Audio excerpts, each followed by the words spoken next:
Homie got killed. He the one that put in work. Let me see. All right, we're live. Homie got killed. He the one that put in work. Even though we bad, we gotta understand the pain that comes along with this life when you decide to join the game. Living for the name, the fame and the glory, and for every other hood, it's the same old story. No worries, cause we still get it on. Only 40 years old, still singing that song. Fresh about the pen, 2 strikes made it home. Now he living for his kids, trying to make a happy home. And my caddy home, dipping back to the block, dedicated to the brick city boys, it's big pops. Ain't no party like a BC party, cause a BC party don't stop. From William Lee to the Valley, 209 Central Cali, all the way up to the motherfucking top. Ain't no party like a BC party, cause a BC party don't stop. From William Lee to the Valley, 209 Central Cali, all the way up to the motherfucking top. Okay, we got some. Okay. We are live. We are live. All right, we are live. What's up, people? Why not? Hey, welcome to After Hours Live Show. I am G-Lew. That's my co-host Conejo. And as you all have been hearing all this week, we got a special guest, my homeboy Javier, incredible Javier. He has his own YouTube channel, which is cracking, man. It's like one of my new favorites. I let him know that, and I'm not putting any extras on it just because he's on the show. That's like my new favorite YouTube channel. Hope everybody can hear me clear, but that's like my new favorite YouTube channel. Make sure you go like and subscribe right now. Incredible Javier is here on the G-Lew show, man. Welcome to the show, bro. I appreciate it, gentlemen. Thank you for having me on, G-Lew. Thank you, Conejo. I appreciate it, man. Thanks for Hey, the kind words, before man. yes, sir. Hey, before we get started, hey, shout out to everybody tuned in right now. Much love, everybody. Much love. Before we get started, Javier, tell the people, about the channel, what it's about and everything, because I know about it, but the people who may be watching for the first time or seeing you for the first time, tell them what your channel was about, bro. Definitely appreciate that. So my channel primarily discusses former youth offenders. You know, people who were incarcerated as juveniles and where they are now. So basically, what I do is I interview people. I have criteria. So there's certain people I'll interview. You have to make sure that they've been out for at least a year and they're trying to better themselves. So basically, I talk about their time in which was CYA back in the day, or DJJ now. Their time in the youth correctional facilities and what they went through. So we'll tell a lot of those old stories that, like, what did you go? How was it like? And everybody has unique, situations and circumstances. So it's a trip to hear it. So we talk about that. And then the most important thing is, how did you change? Why did you change? And what are you doing today? So, you have people from all different kinds of, they go to different transformations, and it's a trip to see the different things that people are doing now, and I really love to hear the stories. And the reason why I started that is because it actually started by chance, to tell you the truth. I started off a YouTube channel because I was, writing a book, and there were a lot of things. I was actually trying to write 2 books, and there were a lot of stories that I felt I left out. So I said, I'll just tell them on YouTube. You know what I mean? Right.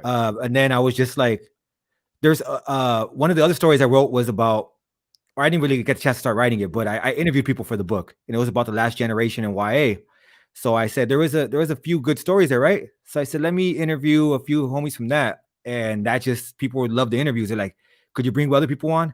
And I was like, yeah, fuck it, let's go. And it slowly evolved, where I'm doing weekly interviews, and people have, like I said, unique stories. It's a trip, man, because you'll get to hear like a lot of different, journeys, and it's really, eye-opening. And because I seen it when I went through it, it was through my perspective. You know what I mean? And I get to see it from other people's perspectives, and that's always a trip. What really yeah, salute to you on that. What really just grabbed me to your channel, bro. Like, it's like I don't even know how I stumbled across it, right? But it was like once I watched it, I was hooked, man. And it was like Appreciate that. I was like, seriously, bro, Setio, like not just because you're on here. It was like all week I was watching the show, and what really grabbed me is like every story is different. Like, first of all, like I respect how and now I can understand why you did it, because you were like my homeboy Mac Malone says, a YA baby. You came Yeah. up in the youth authority, right? So it's like, Yes, of sir. course, that's what made your channel so unique, because like, we're in YouTube world, right? Everybody has Mhm. a channel, everybody, and then we have a lot of like gang channels as well. But what really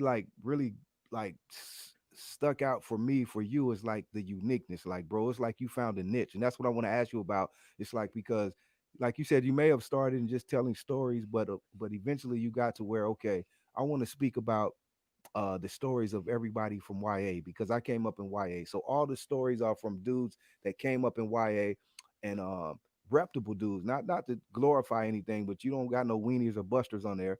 Probably they wouldn't want to come on there anyway. But Yeah, everybody yeah, on no, there was yeah, like dudes that really were there and really got a real story, and they solidify you as well. You know what I mean? It's like, and that's what I respect about you, because you're able to put this whole channel together, because you don't come across as like you're trying to be all extra out or hard, like nah, you just a regular dude, but you came up, and everybody solidifies you as well. So that lets me know you were official as well, but you're not putting any extras on it. But you have everybody on here telling their story, and every story is like really unique, man. Like, it's mm, like every time I hear a story on there, I hear one story and I'm like, wow, that was like crazy. Then I hear another one and it's like a whole different, like certain ones that stuck out to me, like the homie Yeah. Rumbles. I told you Rumbles really yeah, yeah. Rumble's a trip. stuck Yeah, out to me. And then I hear Chino's story. Like, I started listening and I'm like, okay, I'm gonna hear it. And it's like he takes me on a whole different, it's like everybody's story on there is different, unique. And then another thing that really stuck out to me, it's like everybody on there, bro, most of them, it's still some knuckleheads, but for the most part, everybody on there, you can hear their story and you can be like, damn, this dude was a fucking like crazy animal. Like, yeah. but when you get to the end of the story, you can see that this dude is really transitioned. Like, okay, now I'm like the homie from your neighborhood from EMF, damn, I forgot the homie's name. He's like, now I do deep sea diving, and I'm Oh, in that's Potro, culinary. el little Yeah, I'm Potro. like, Yeah, wow, it's like these dudes are like, it's just incredible, man. The stories that these dudes tell, and you would never think that all they went through, that at the end of it, they're doing great things. And it's really inspiring to me, because it's like these dudes are even doing so much incredible things you wouldn't think they will be able to do it. And yeah, but I credit that to what they went through, and the opportunities, the blessings they get to have, because the opportunities they come out and get, that even some people that are out here now that have never been to prison or YA can't do the things that some of the things these guys are doing. And it's probably yeah. because they're afforded the opportunities. You know what I Oh, yeah. mean? So it's like, I just want to get into all that. I just want to give a brief overview of what I really like about the channel. But I want you to kind of get into that. And Yeah, obviously, let the people know obviously, a little bit about yourself and Yeah. and where you came from, maybe. yeah, but Well, let first yeah, let me say, obviously, what I want to say too, and not to cut you off, Canelo, and then you can get into it. But obviously, Uh, for you to dive deep into this and interview all of these guys, these are guys you know personally, and it's not only homies yeah. A lot of them. mhm. Yeah. from Amonte. It's like dudes all through the system. Like you got Punchy and the homie. I just saw his story from 30s. It's like so many guys. Oh, But all of the the homie, Jolly, Jolly. Yeah, these are Crib all Jolly. guys Yeah. you knew personally from the system, so you obviously have a connection and a line on these guys. So yeah, again, tell us, what made you want to really touch on this, and then let these guys tell their story, because you have a personal relationship with all these guys. The thing that made me want to start interviewing people is because, like I said, I was working on that book, right? And I Mhm. seen when I interviewed people for that, so it's not stuff that I could really upload because it wasn't like interview style. It was more like, so tell me about this, and it was like it was really fractured, right? It wasn't like a smooth interview, like you're Right, talking to somebody. So there was one interview that stood out from that series I did, right? And it was the homie Beaver from Northside Bowling, right, which on the streets is my enemiga, right, it's my enemy and shit. And we were pretty deep, you know what I mean? And he went through a lot. He went through a lot of shit.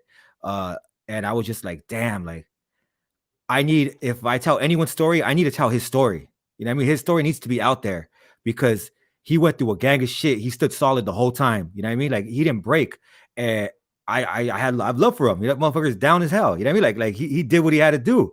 And Excuse me. So Right. I said, is anybody down for this book, right? And he's like, yeah, I'm down. And I was like, shit. So maybe about 2 years later, I started the channel. So I tell him, hey, you down to do it on YouTube? He's like, yeah, hell yeah. So I interviewed him, and people were just like, whoa, this shit's fucking trippy, right? And so I started interviewing other people, and the second person I interviewed was Rumble from Okay. Monrovia. And at the end of the interview, I asked him, what are you doing now? And he's like, well, I'm an electrician, IBEW, and he's doing well for himself, right? I was like, oh shit. The next person I interviewed was Diablo from Venice. Mm. And I told him, what are you doing now? He's like, oh, I'm a chef. Like, shit, that's a trip, right? And then I interviewed Frosty from Grape, who runs a call center in Mexico. Mhm. Yeah, that was And crazy. That's why he got yesterday. I saw something, right? And I said, because when I left the youth authority, there was the recidivism rate was 90%. So 90% of the cats that left the youth authority went back to jail within 3 years, right? I said, damn, that's fucking high. So I thought I was pretty unique for staying out, right? But what I learned is that some people just learn like it takes a little bit more effort or a little bit more time, right? So I Right. said, damn, it maybe 90% have went back, but there's a lot of us who went through the system that are really doing well now. Because I was under the impression that there were only a few of us, because I seen a lot of the boys that I was busted with either pass away or go to prison, right? Hmm. But then I started seeing, as I started doing more interviews, like, damn, a lot of these cats are really doing well. So that's when I started saying, you know what?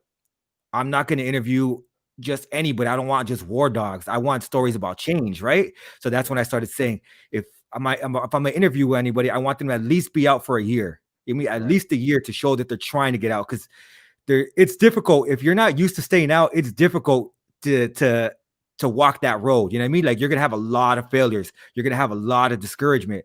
And so if somebody has lasted a year without saying fuck it, I'm gonna go serve, or fuck it, I'm gonna go put in work, or I'm gonna do that, right? This and that, and they get a job, then you know they've overcame those circumstances.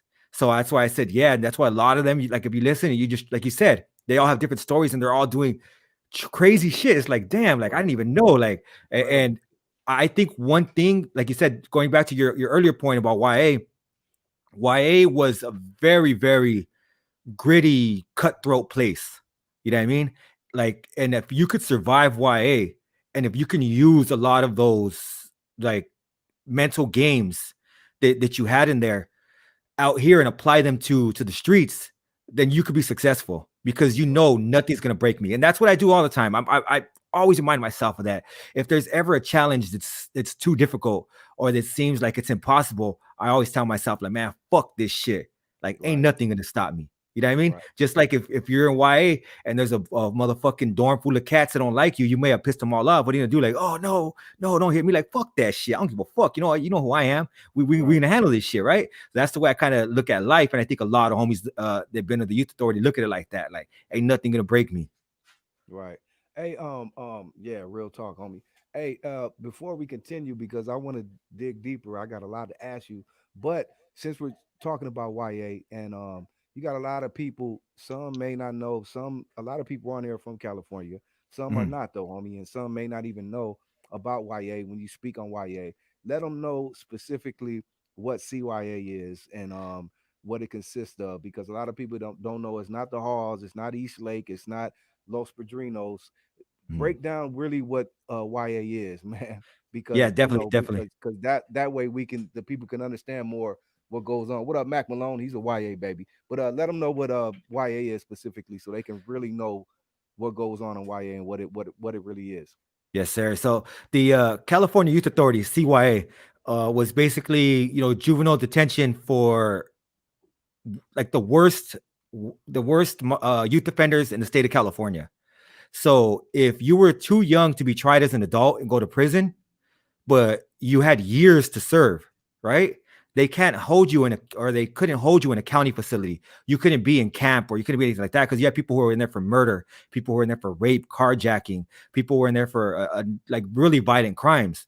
And so you can't hold them with people who are there for probation violation and stuff like that, right? So they put them in a state facility, a state institution.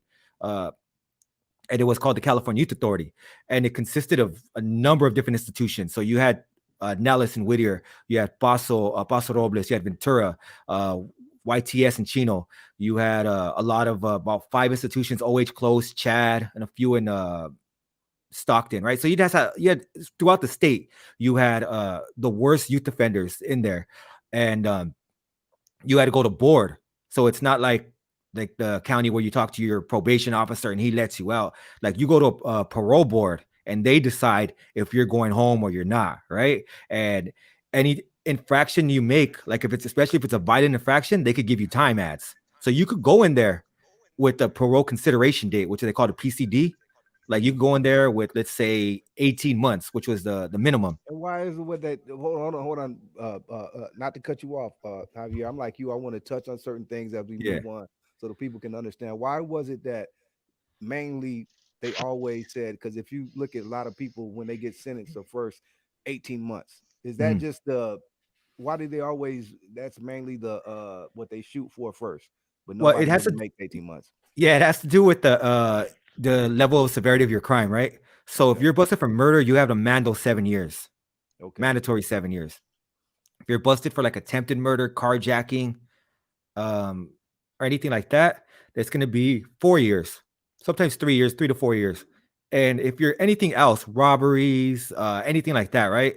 Just there's a lot of people who are in there because they couldn't program in the county facilities. They went to like multiple camp programs and they kept fighting. And they're like, fuck, we can't handle this guy. Send him to the youth authority. Then a lot of those guys get 18 months, right? You're gonna get a year and a half. We're gonna see how you do. If you do well within that year and a half, you get to go home. But there's so many fucking mind games. There's so many just games, so many different so much activity going on in there that you get in a fight, you get in riots, you get in group attacks, and every time, like most of the times, if it's you're gonna get time ads for that. And then so a lot of people you'll see Rumble turn 18 months to 13 years. You know what I mean? So it's like, shit, motherfuckers max out. They call it maxing out because they can only keep you to your 25 or 21. So people are like, Right. I don't give a fuck. I'm gonna max out. Like you can't threaten me. Once they max you out, they can't threaten you with time. So if you got like 18 months and like, well, you're gonna do the whole 5. Oh no, I don't want to do the whole 5. And it's like they got that shit over you, right? But if they're like, Right. well, we're gonna give you you're gonna get the whole 5, like I don't give a fuck. I'm maxed out. So what? What could you do to me? And that's the mentality motherfuckers had in there. It's like you can't do shit to me. Like you can't do Right. anything. Like I'm maxed out. So those are the more difficult wards for the state to deal with. Right. And break down as well. First, let me ask you a question. Aaliyah Delgado asked, did they max out at 25? I know YA is specifically made for youth offenders. I know what it was for 17, what, 225, but that is really the max for before they send you to prison or what? She wants to know, do you max So out at 25? yeah, you max out at 25 if that's the longest. It depends on your crime. So if you have Okay. like let's say a robbery and you can only be held there for 5 years and you get busted when you're let's say 17, they have to let you out when you're 22 because they can't Right. hold you any longer than that. So you've Okay. seen people maxing out by the time they're 18, 19 years old, you know what I mean? But the longest wards that could stay in there would be to your 25, even if you're a straight fuck up and you have no kind of like rehabilitation, like you didn't experience any kind of rehabilitation, they had to let you out when you're 25. Only Okay. very extreme cases. I think there was a guy who was like a pedophile or something like that that they held till he was like 30. But other than that, like even if you're busted for murder, they have to let you out when you're 25. You know what I mean? Right. So yeah, it depends on your crime. But the most awards in there got out when they maxed out when they were either 21 or 25. Okay. Next I want to ask you about youth authority because for some reason YA, like even like say you before you make it to YA, you go to camp, you have camps, you go to the halls, you know what I mean? There's so many, Mm. like even me, I never went to YA. I went to East Lake, a couple Yeah, times and that was it. But it's like something about YA, and people hear the stories. I'm sure even you, before you make it there, you yeah. hear the stories about YA. In your opinion, you've been there, but in your opinion, what is it about YA that it's like that makes it like the pinnacle of and you're talking about youngsters again, because even prison is something different. You would think that prison, when you make it to the joint, as they say, or the big house, it's way different, and it's like whoa. But So many people will tell you that YA is like shit. That's the worst shit they ever went through. Fuck prison, Folsom, all that shit. It's like YA. What is it about YA that makes it so, for the youngsters and the up and comers? You know what I mean? Yeah. The bangers or whatever that come up through the ranks and they go to YA. What is it about YA that makes it so hardcore? I think it was a lot of broken individuals, a lot of individuals that had a lot of pain and like a lot of issues that weren't addressed, right? So you have a lot of these angry fucking just like kids. They're all kids too. And that's another thing. When you're a YA, you don't really understand time because you're a youngster, right? If you tell us, like, I remember when I was a youngster, I said, I don't give a fuck, I'll do the rest of my life. I'm 37 years old now. Fuck, I can't imagine like if I was busted to 60 to now, like God, like man, this it seems like a long ass time. But when you're a kid, you don't understand time, you don't understand life, you don't understand any of that shit. All you know is I don't give a fuck. I'm gonna ride for my neighborhood, right? So you have a lot of like angry children trying to one up each other, right? So it's like you want to be the baddest motherfucker. And I remember when I first got to YA, like I said, my neighborhood's pretty deep. So like, where you from? So I'm from Monteflores. And they'd be like, oh, your homeboy this, your homeboy that. And I'd be like, damn, when I leave here, I want motherfuckers to talk about me like that. You know what I mean? And there's a lot of cats like that. Like that fool's a fool, dog. He's a fool. So you have a lot of people in there trying to one up each other, trying to just like, and plus, like I said earlier, they can't threaten you with time. Right. There's no way they can really like dissuade you from doing what you want to do. Because one of the most favorite things I used to say in Dallas to the staff was like, fuck you, I refuse. I ain't doing that shit. Well, what are you gonna do to me? You know what I mean? And then Right. a person in my situation, like I came from poverty, right? So my parents didn't have money to put on my books. And it was not like I had a gang of canteen coming in. So it's not like they could take away my canteen. I'd be like, oh fuck no, I want my canteen. I got shit coming anyway. You know what I mean? So it's like there's a gang of individuals, like the worst youth offenders in the state of California. Most of them are, I should say most, but a lot of them are going to come from situations where they're economically unstable, right?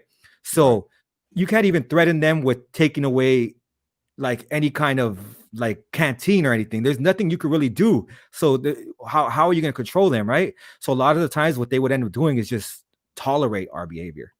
You know what I mean? And because they were able to like, okay, you'd have staff to say, okay, well, just on my shift, don't do it, or I'm gonna set up a blind for you, right? So they made it so that we were a little bit more organized and shit, just because there was no other way to handle it. And they started treating us like mini criminals rather than children, like the children that we were and shit.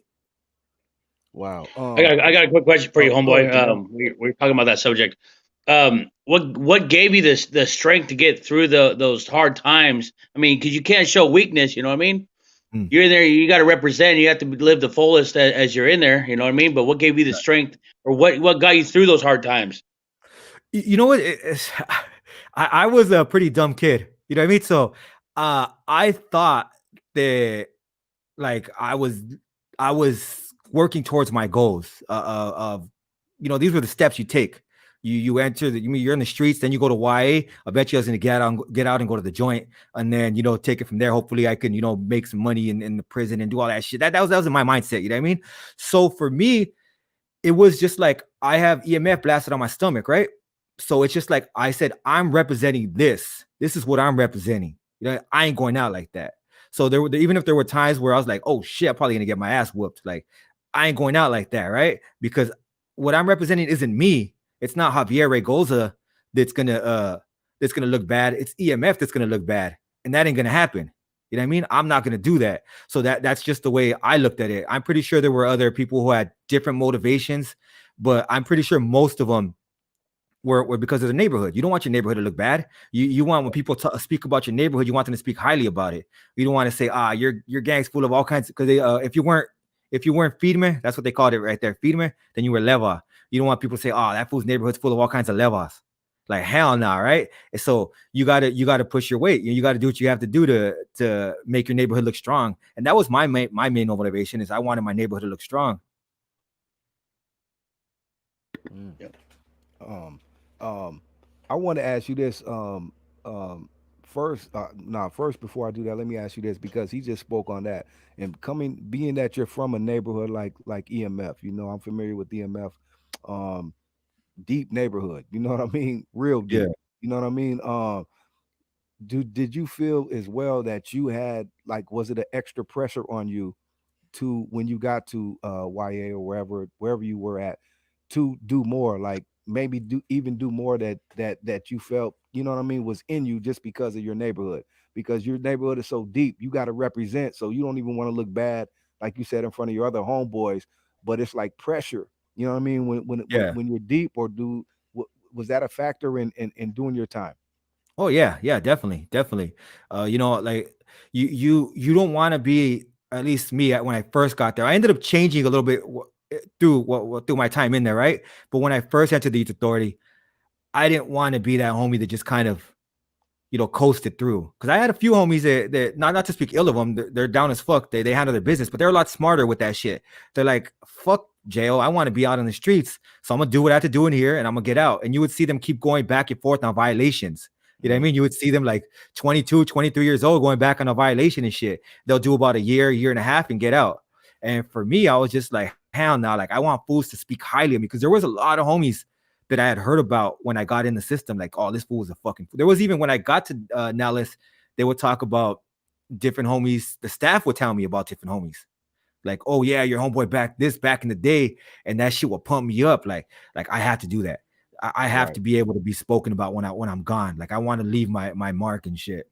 Right, right. Let me ask you this. There's so much stuff, I don't want to miss anything, but since we're speaking about Nellis, right, Mm, specifically, and then El Monte, and was it, let me ask you this, because my next question was like, I want you to speak on the culture shock of being in YA, because YA is a statewide system. It's just like prison, but for mm. juveniles, right? So you Yeah, got people from Sacramento all the way to San Diego, and in between, definitely LA, and LA County, I'm sure, was the deepest a lot of times, right? But yeah. it's like, let me ask you this about Nellis. Did you feel more comfortable, like say for instance, if you were in Nellis, which was um that was in Norwalk. So it's like, That's on um Whittier. I mean Whittier, yeah, which is really close to home. So it's like, Yeah. did you feel, was it like, was that better? Like, did you feel more comfortable when you were right there, opposed to like when you got to go to Preston up north and all of these things? What was the difference between the facilities? You know what I mean? First Yeah. and foremost, and then also speak about the culture shock of YA, because now I even heard your homeboy Chino speak about it. Like, you coming from a Monte where it's like, um predominantly all the homies. First of all, Amani is all Amani, Florida is really. It's a couple other little gangs, and then you got Rosemead next door and all of that, but it's all EMF.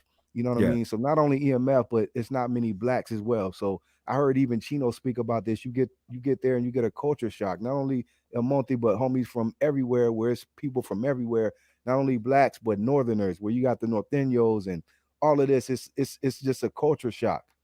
Yeah. Tell someone how they deal with that being a youngster. All right. You know, it's a trip because when I was a kid, right, I ate up a lot of propaganda. So they would say, like, I truly believed like that we were the downest motherfucking neighborhood ever. Everybody else, they're cool, but they ain't like us, right? And I remember when I first got to juvenile hall for the first time, I seen, oh, there's some other down ass motherfuckers, right? So you start like saying like you start kind of eat, like I said, eating the propaganda, thinking, yeah, but Southsiders are down, but nobody else is down, right? And then when I get to YA, like you start seeing like, damn, there's some down ass motherfuckers from like there's some down ass Crips and down ass Bloods, right? And it's a trip because you at first I was just like, it's just LA County though. So, but when you get to reception was in Norwalk, SR. That's when you see down ass homies from OC. You know what I mean? Like down ass Bloods from San Diego and shit. And you just trip out like, damn, it's a trip because you're like, okay, I guess there are the other down motherfuckers. So when you get to Nellis, it was mainly there weren't any norteños when I was there. So it was mainly, blacks and Mexicans, Right. right? And that's when I kind of like understood, like, all right, that propaganda was false. There's motherfuckers like down from everywhere here, but I'm kind of only thinking it's Southern California. You know what I mean? I didn't really understand what it was until I got to up north, because I had heard a lot of people saying, norteños are this or norteños are that, right? So I had like a vision of like an image, I should say, of what I thought they were. right? And when I got up there, I tripped out like, oh shit, that's nothing like I thought they were, right? Like they're just as gangster. It's a trip, Right. you know what I mean?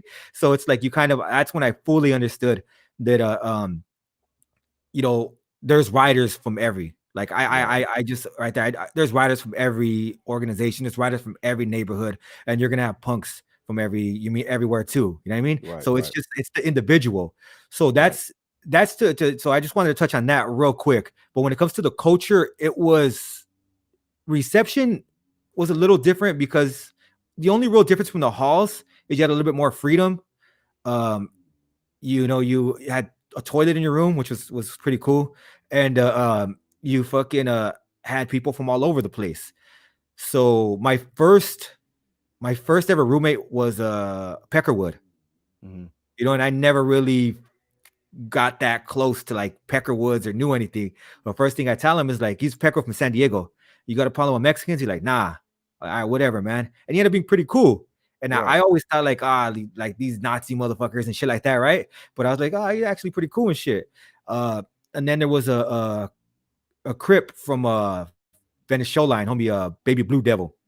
Okay. He used to fucking come through with weed like a motherfucker, and that fool used to break me off like, here, fool. So we'd be fucking you know, just blazing out his shit, and I was like, oh, this motherfucker's cool as fuck. So you could kind of see like, oh, all right, some cool motherfuckers, right? But a lot of that changes when you get to Nellis, you know, because Right. in Nellis you can't like Baby Blue Devil when SR would spark that shit up, and there'd be like holes in the wall, right? And he'd pass through the hole. Here, homie, hit that shit. Boom, you hit that shit, right? If you do that shit in Dallas, you're leva because you can only Yeah. you could Yeah. only hit a joint after feed marasa. Right. Right. So so yeah, the culture shock there was just like it was just it was really divided, which was kind of I was kind of used to, like you said, my neighborhood is mainly just homies and shit, right? But there were a lot of mind games and there were a lot of different personalities that I wasn't used to. You know, Hmm. like there was some times where you'd see people that weren't who they said or acted like they were. And that Hmm. was kind of a trip. And it was a trip to see people who you thought were riders in the halls be straight punks and YA. You're like, Mm. whoa, what the fuck? Like this fool was a G. What the fuck? Like, how did that Right. happen, dog? And you just trip out because you're just like, damn, this fool wasn't. I guess he wasn't built like that, but they seemed like it. Like in the halls, they'd be getting down all the time, but in YA, it's an open dorm, and when you're a youngster, so you have 70 cats in that dorm, right? So that's 70 different fucking personalities, Mm. and you got to remember, in Dallas it was 14 through 18, so these are all kids. Everybody has a chip on their shoulder. Mm. So yeah, so you would have cats that would just do some foul ass shit. You have everybody watching you at all times. Everybody watching you. And if the way I used to say it is when I used to try to lace people up is you have to draw a line. This is the line, right? If you see anybody even approaching that line, fuck crossing the line, approaching that line, you take flight. You know what I mean? So like you don't let them do that shit. So it was a trip because when you're in the neighborhood, you have some homies that will get down with you, that will be a little like fucking push up on you a little bit, but at the end of the day, it's all love, right? Right. And now let's these motherfuckers, they don't got no obligation to have love for you.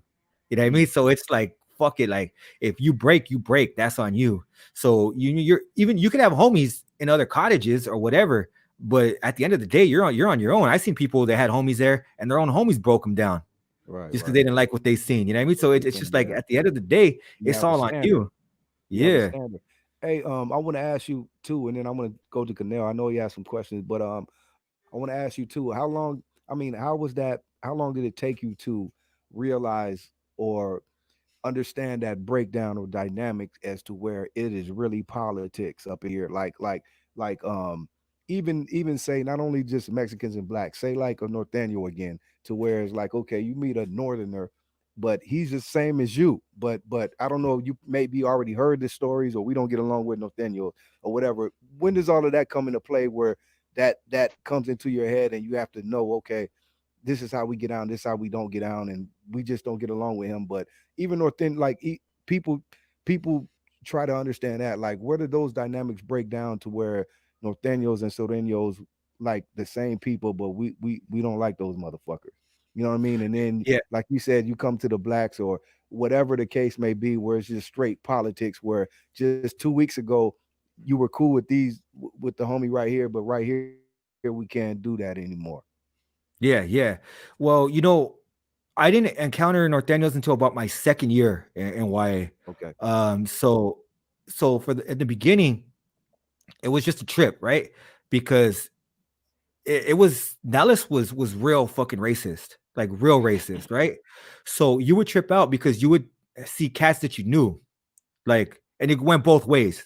You would see cats that you knew, right? So I would go to lockup, and they would start. We call it cracking ears, like disrespecting, like you know what it is. For people that don't know, it's like, let's say, I don't even want to crack ears Break though. it You know, down so for 'em. like, yeah. I'll just say like, let's just say, this computer, right? This is a gang, right? And you say it's not a gang, but there's a gang of different elements that claim this computer, right? Gang of different neighborhoods that claim this computer. That's the main thing. So it's like, let's say Funko Pop computer boys, right? And everybody represents computers there, right? So if you say like, you say fuck computers, or you find a way to disrespect computers, and it's like everybody who represents computers, they're gonna have to get down with you, right? They're gonna have to jump you even because you disrespected them.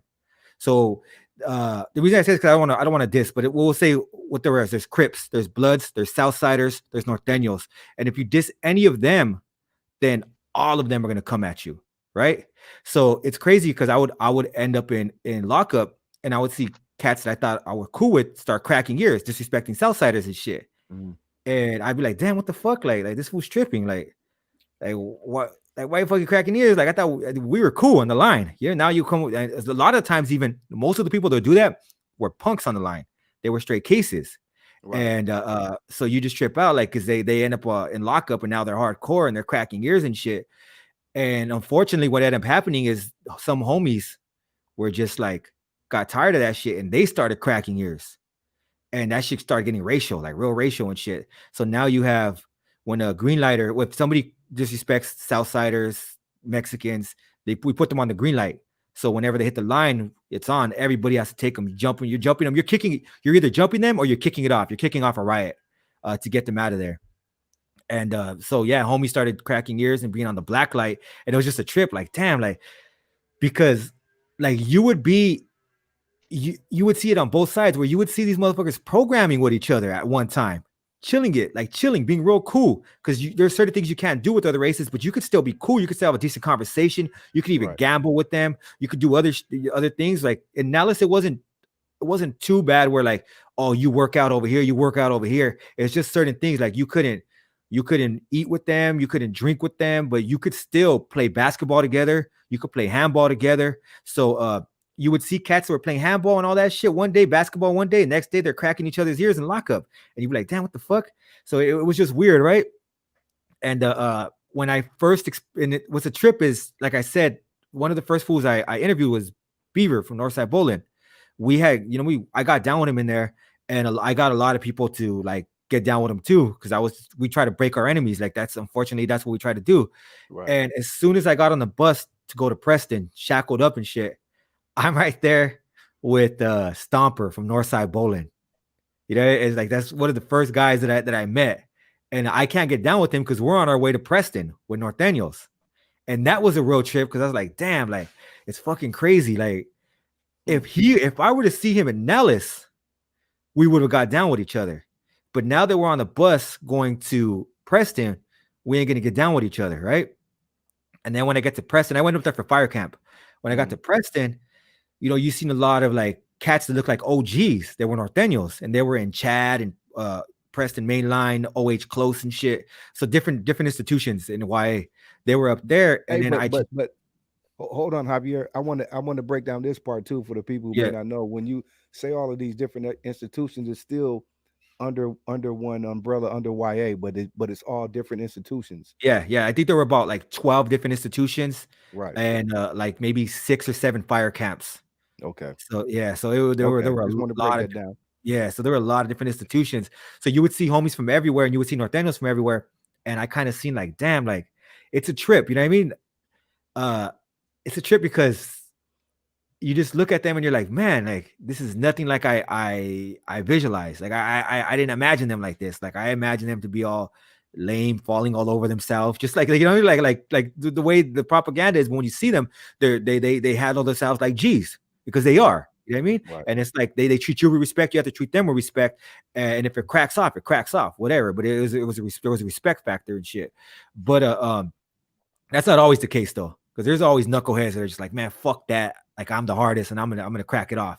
So, but yeah, it was a trip because you have, like you said, you have cats that you're chilling with one day, and then the next day you're getting them up with them, you're kicking it off. Like I'll give you one example where I was cool with the homie Tiny Bird from Hoover. Mm. Cool as fuck. You know what I mean? Like that fool he was cool. You know what I mean? Like cool ass homie. And one day the homies, we're shower time. I'm coming back from the shower. I'm in a towel and shit. And the homie got into it with some guy named I want to say his name, but he jumped off of the bed. As a black homie had a cast. He had a cast on there. I broke his arm a few days before, and he went to hit the homie with the cast. That's basically a weapon. You know what I mean? So the homies jumped him. Boom, boom, boom, boom, boom. So they're jumping him, and I'm looking like, should I jump in? There's about 4 homies on him, right? So I'm like, nah, it's cool. They got that shit under control. But I'm looking back just to make sure, right? And I see Tiny Bird jumping in. So like, that's it. It's on. Like it's a riot now. You know what I mean? So at that point, it's crazy. So I'm in a towel still, and fucking house shoes and or shower shoes and boxers. That's it. And I jump over there and you have to do it. Started, getting down with Tiny Bird, and then fucking jumped the wall, got down with other cats, and it just kicks off. You know what I mean? And it was a trip because I didn't have any animosity towards them, and I'm pretty sure Tiny Bird didn't have any animosity. It's just you have to stand up for your people. You know what I mean? It's like you guys ain't gonna jump this fool in front of me. Right. So it's like, and that's what it is. That's what it was. Wow. Excuse me for jumping in. Maybe explain to the people that have not been involved in the system and in the politics. Maybe explain to them why, as a culture, you have to stick together in the system to back each other up. Yeah, well, and why especially is because you have some big motherfuckers in there, right? Like you have some cats. Like you gotta remember, if you got there when let's say you're 11, or not, that's extreme. There's some cats that got there 11. Let's say 13, 14 years old, right? And you had like 17 years old. These motherfuckers got a good 3-4 years under their belt. So a lot of them could be fucking yoked, big ass motherfuckers, right? And a lot of them have hands because they've been fighting for a long time. So if you have newcomers roll up, you can't allow them to become victimized if they're down for their shit. They're still gonna have to go through it. They're still gonna have to prove their worth. But you don't want somebody just to be able to whoop their ass and just take what they want from them. If your homie has heart, then you're gonna stick up for him. And the reason for that is because, I don't care what anyone says, you're just stronger together. You know what I mean? So it's like if the Southsiders are deep in one spot and they start punking all the blacks, like if they get together and say, nah, fuck that, we ain't gonna let that shit happen, and they fight back, you're gonna be less likely to punk them because you're gonna kick off. People are gonna go to lockup, and there's gonna be a lot of different things like fucking shit up. You know what I mean? So it's like if you have different races linking together and like standing up for each other, then things just move a lot smoother in jail. You don't have people just taking advantage of each other. It still happened. People took advantage of each other, but that's just because people from their race would say, and it's fucked up, man. You would have people from their race saying, you ain't Chicano, or you ain't Mexican, or you ain't black. It's like you look in the mirror like, yeah, they are, but you say they ain't. You know what I mean? And that's when they're open season. And if it's open season on you, you're more likely to get victimized. But yeah, it's just basically to protect each other and shit. Okay. That's deep. So what for in your perspective, what was it like to do your time, get out, and then because you were locked up with people on the streets you couldn't get along with, and you had to get along in there. So what was it like when you got out and you would run into those kind of people on the street? Well, before I even got out, I kind of saw things differently. I read a book in lockup, and it changed my perspective on life. So before I even got out, I knew that I didn't want to return. I knew like, damn, I don't want to spend the rest of my life in jail. I kind of had an epiphany. You know what I mean? I read a book called The 4 Agreements, and it made me question a lot of things. And I started asking myself, am I in here because I want to be in here, or am I in here because this is what society expects of me? You know what I mean? Am I living up to the expectation? So I kind of figured out I don't want to be in jail anymore. Jail fucking sucks. You know, like this place fucking is bullshit. You know what I mean? Like, I don't want to spend the rest of my life in here. Like, fuck, man. Like, this isn't cool. And before I got out, like 2 weeks before I got out, my grandma passed away. And she was one of the only people that would visit me every week whenever she could. I felt bad too, because there were times when she would come to see me and I'd be in lockup and they'd send her home. You know what I mean? And it's like I did take it into consideration. Like I said, I didn't really have a true grasp of what time was. So I thought I had all the time in the world. And you know, 2 weeks before I got out on my birthday, my 20th birthday is a trip, man. They called me to the chaplain's office, and I thought that was kind of crazy, but I knew my grandma was sick, so I wanted to see her. So I thought, oh, it'll be cool just to see her right before I get out. And then when I thought I was gonna make it, right? And they told me like, nah. I got to see the chaplain. He's like, I have bad news for you. I was like, oh fuck. And he's like, your grandma died. And I was just like, fuck. That was the first time I cried in jail. You know what I mean? Like I was going on like my 4th year, and that was the first time I ever shed a tear. And I was just like, fuck, man. And a lot of my thoughts started tripping out. Like I started thinking back, like one less riot, one less group attack. Like I could have been out. Like I would have been out already. And it's crazy because I had already changed. You know what I mean? But I was still paying for my actions. I was still paying for my early time in there. And so I told myself, like, never again will I put myself in a position where I won't be there when I need to be there. And so I made that decision, and I got tested on that really quick. My wife got pregnant a few months after I got out, and I started going to a school called Bryman to be a dental assistant and shit. I thought that was gonna be my future and shit, right? So I go to that. So I watching Maury and you see that commercial, and that shit, they played me like a motherfucker.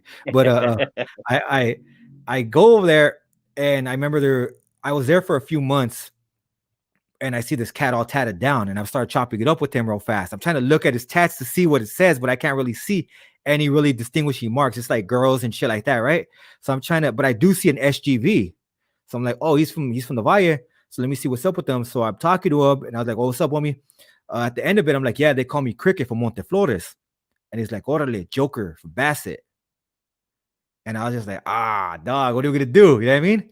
And I look at him, he's like, oh, it's speed, homie. I just got out the joint. You know what I mean? I was there with a gang of your homies. And I was just like, fuck it. Like I kept it cool with them, because it's like we weren't there to bang, we were there to go to school. You know what I mean? And after that, I just kind of understood, like, all right, I need to grow up. Like I have a daughter on the way. I thought it was a son at the time, but like I have a daughter on the way, and fucking I have things I need to do in life, because I didn't want my kids to go through what I went through growing up. So I had to show them different than what my parents showed me.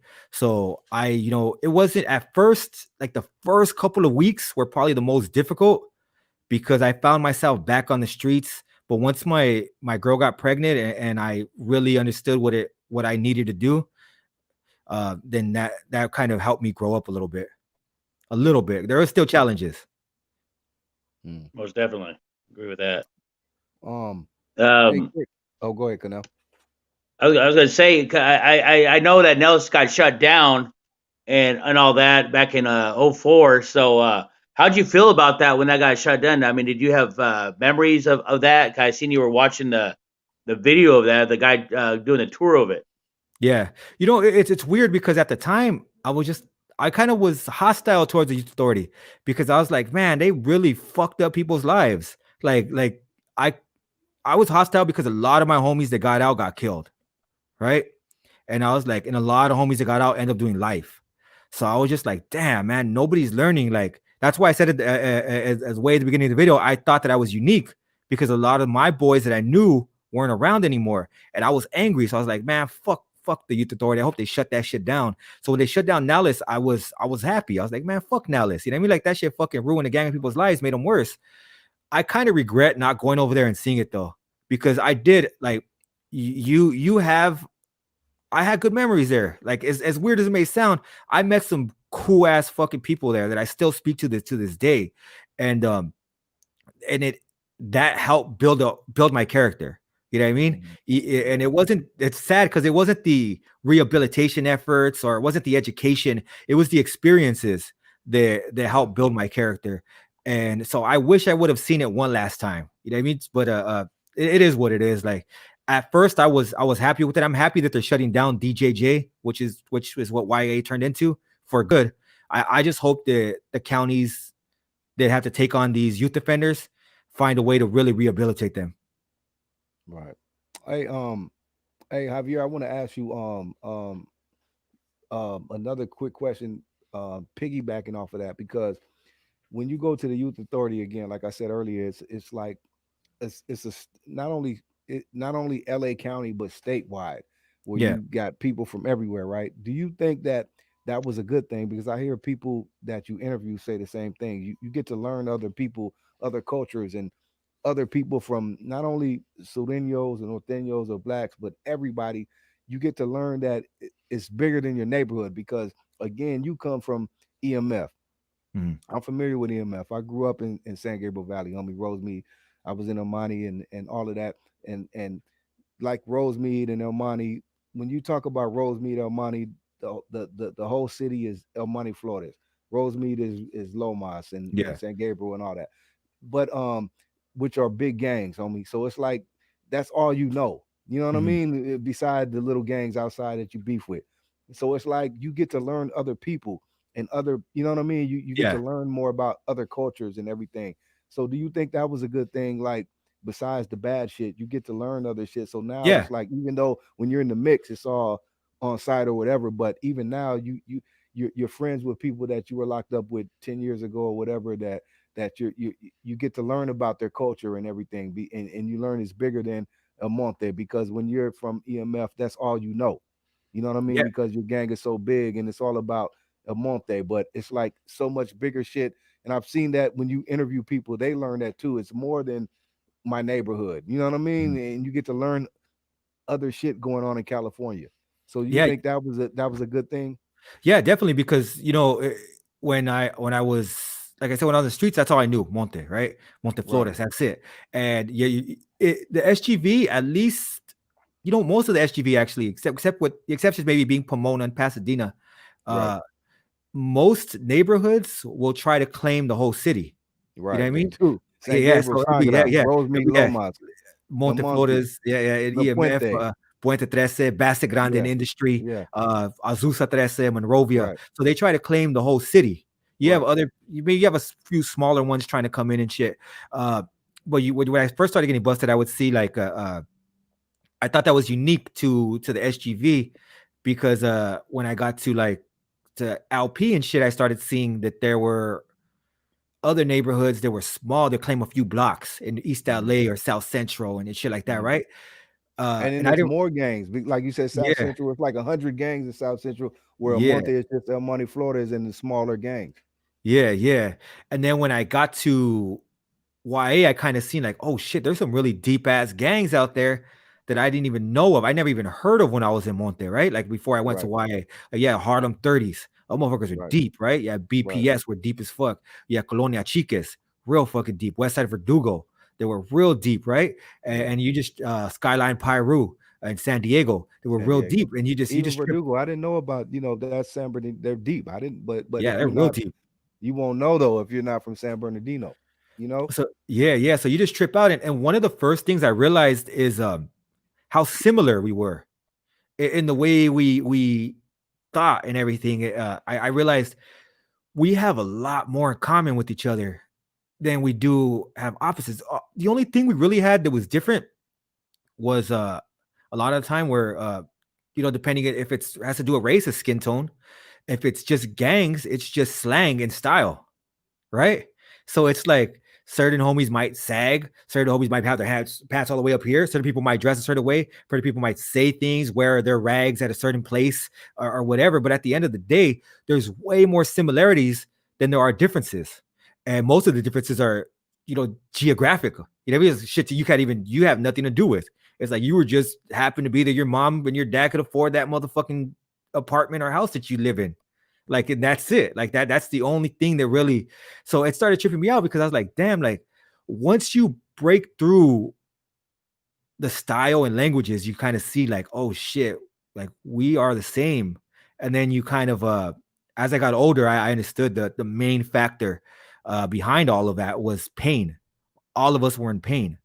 All of us were hurting in some way. All of us were angry. And we just had different ways of showing it. Yeah, that's a great way to break it down. Um, um, being that you came up and I want to give a shout out to the ladies. There's some ladies up in here that work with the that's their job. They work with the youth and the juveniles. I have Leah Delgado. She's in Northern California. She works with a lot of youth. How much love? Yeah. Didi works with the youth as well. Much Um, love. let me ask you this because not unfortunately, fortunately, you were able to get out of YA and not go back and become a become a grown man and be productive. You didn't go to prison, but tell Mm. the people the difference between, because a lot of times YA is just a grooming ground for people that go to prison. But Yeah. what a lot of people see, and I see in your interviews with a lot of the homies, some that get out and don't go back, but a lot do, and then they Mm. wind up going to prison, and it's a Yeah. whole different ball game. You know what I mean? Um, tell the people the difference between like YA and prison when, once you go to the joint. Yeah. So I again, I never been to prison, so I can't really speak too much on their politics, but I know that they have way more prison politics, way more structure, right? So it's like you can't just get out of line anytime you want, but they play for keeps, right?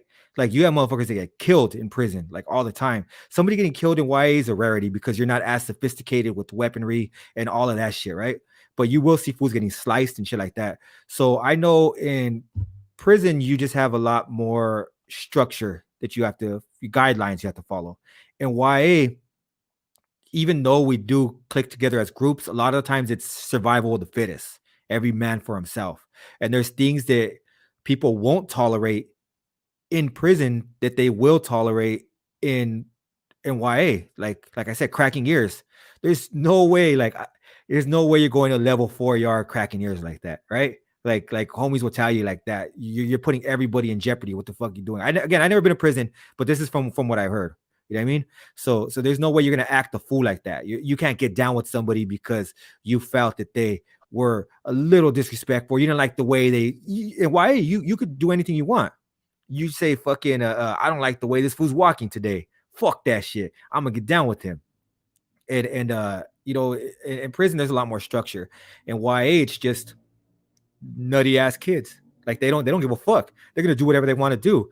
And I think the craziest thing is in YA you could kick it off whenever you want. So if you want to start a riot, you could start a riot. And I seen people that wanted to start riots just so they could slice somebody up and get the fuck out of YA. Because they were just like, I need to go to prison because, like, let's say you have you say you've been in there since you were 14. You're 18 now. You've been in lockup most of the time for 4 fucking years. You've been there, right? And then you have another 7 years to go. There's homies and there's people in there that are like, fuck, I can't spend the rest of my motherfucking time in lockup like this. I'm just gonna slice somebody up and go to prison, get a vacation, get out of here for a little bit. So you have people that would do that. They're just like, and nobody could stop them. Like you can't be like, hey dog, don't do that. Because in there, if you try to talk somebody out of something, then you're kind of looking weak. I think that's the main thing. Is when you try to talk some sense into people, you're looking weak. Like, hey, I don't think you should do that. We have too much on the line. And like, what the fuck you mean, dog? I'm gonna do whatever the fuck I want to do. Like, and fools like be talking like, hey, homie over here is acting kind of funny, right? Like he's not down to kick it off. And so it's like it's a lot. There's a lot of immaturity, but I think that's what makes it a little bit more violent. Where in the prison they play for keeps, like I said, they know what they're doing. And YA it's just constant violence every day. Like Right. every day there's something happening. Where in prison when it goes off, it really goes off. But in And I YA guess it's just mainly this many like shits going down. and I guess you could credit that to just like you said, being a minor juvenile youngster, because even like not only YA, take it back to elementary school and all that. It's like youngsters are the worst. Like when you're young, like there's no filter. You know what I Yeah, mean? Like yeah, youngsters are gonna tell you, like you can get a youngster right now, he's gonna tell you whatever's on his mind. Like he don't know like he's hurting your feelings or whatever. He's gonna tell you whatever the fuck he wants to say, and he Yeah. doesn't care. So it's like you multiply that times 10 when you're in a facility and everybody's trying to prove themselves. It's like everybody's turned up. You know what I Yeah. mean? Fuck So yeah. that's where you have gladiator school. You know what I mean with YA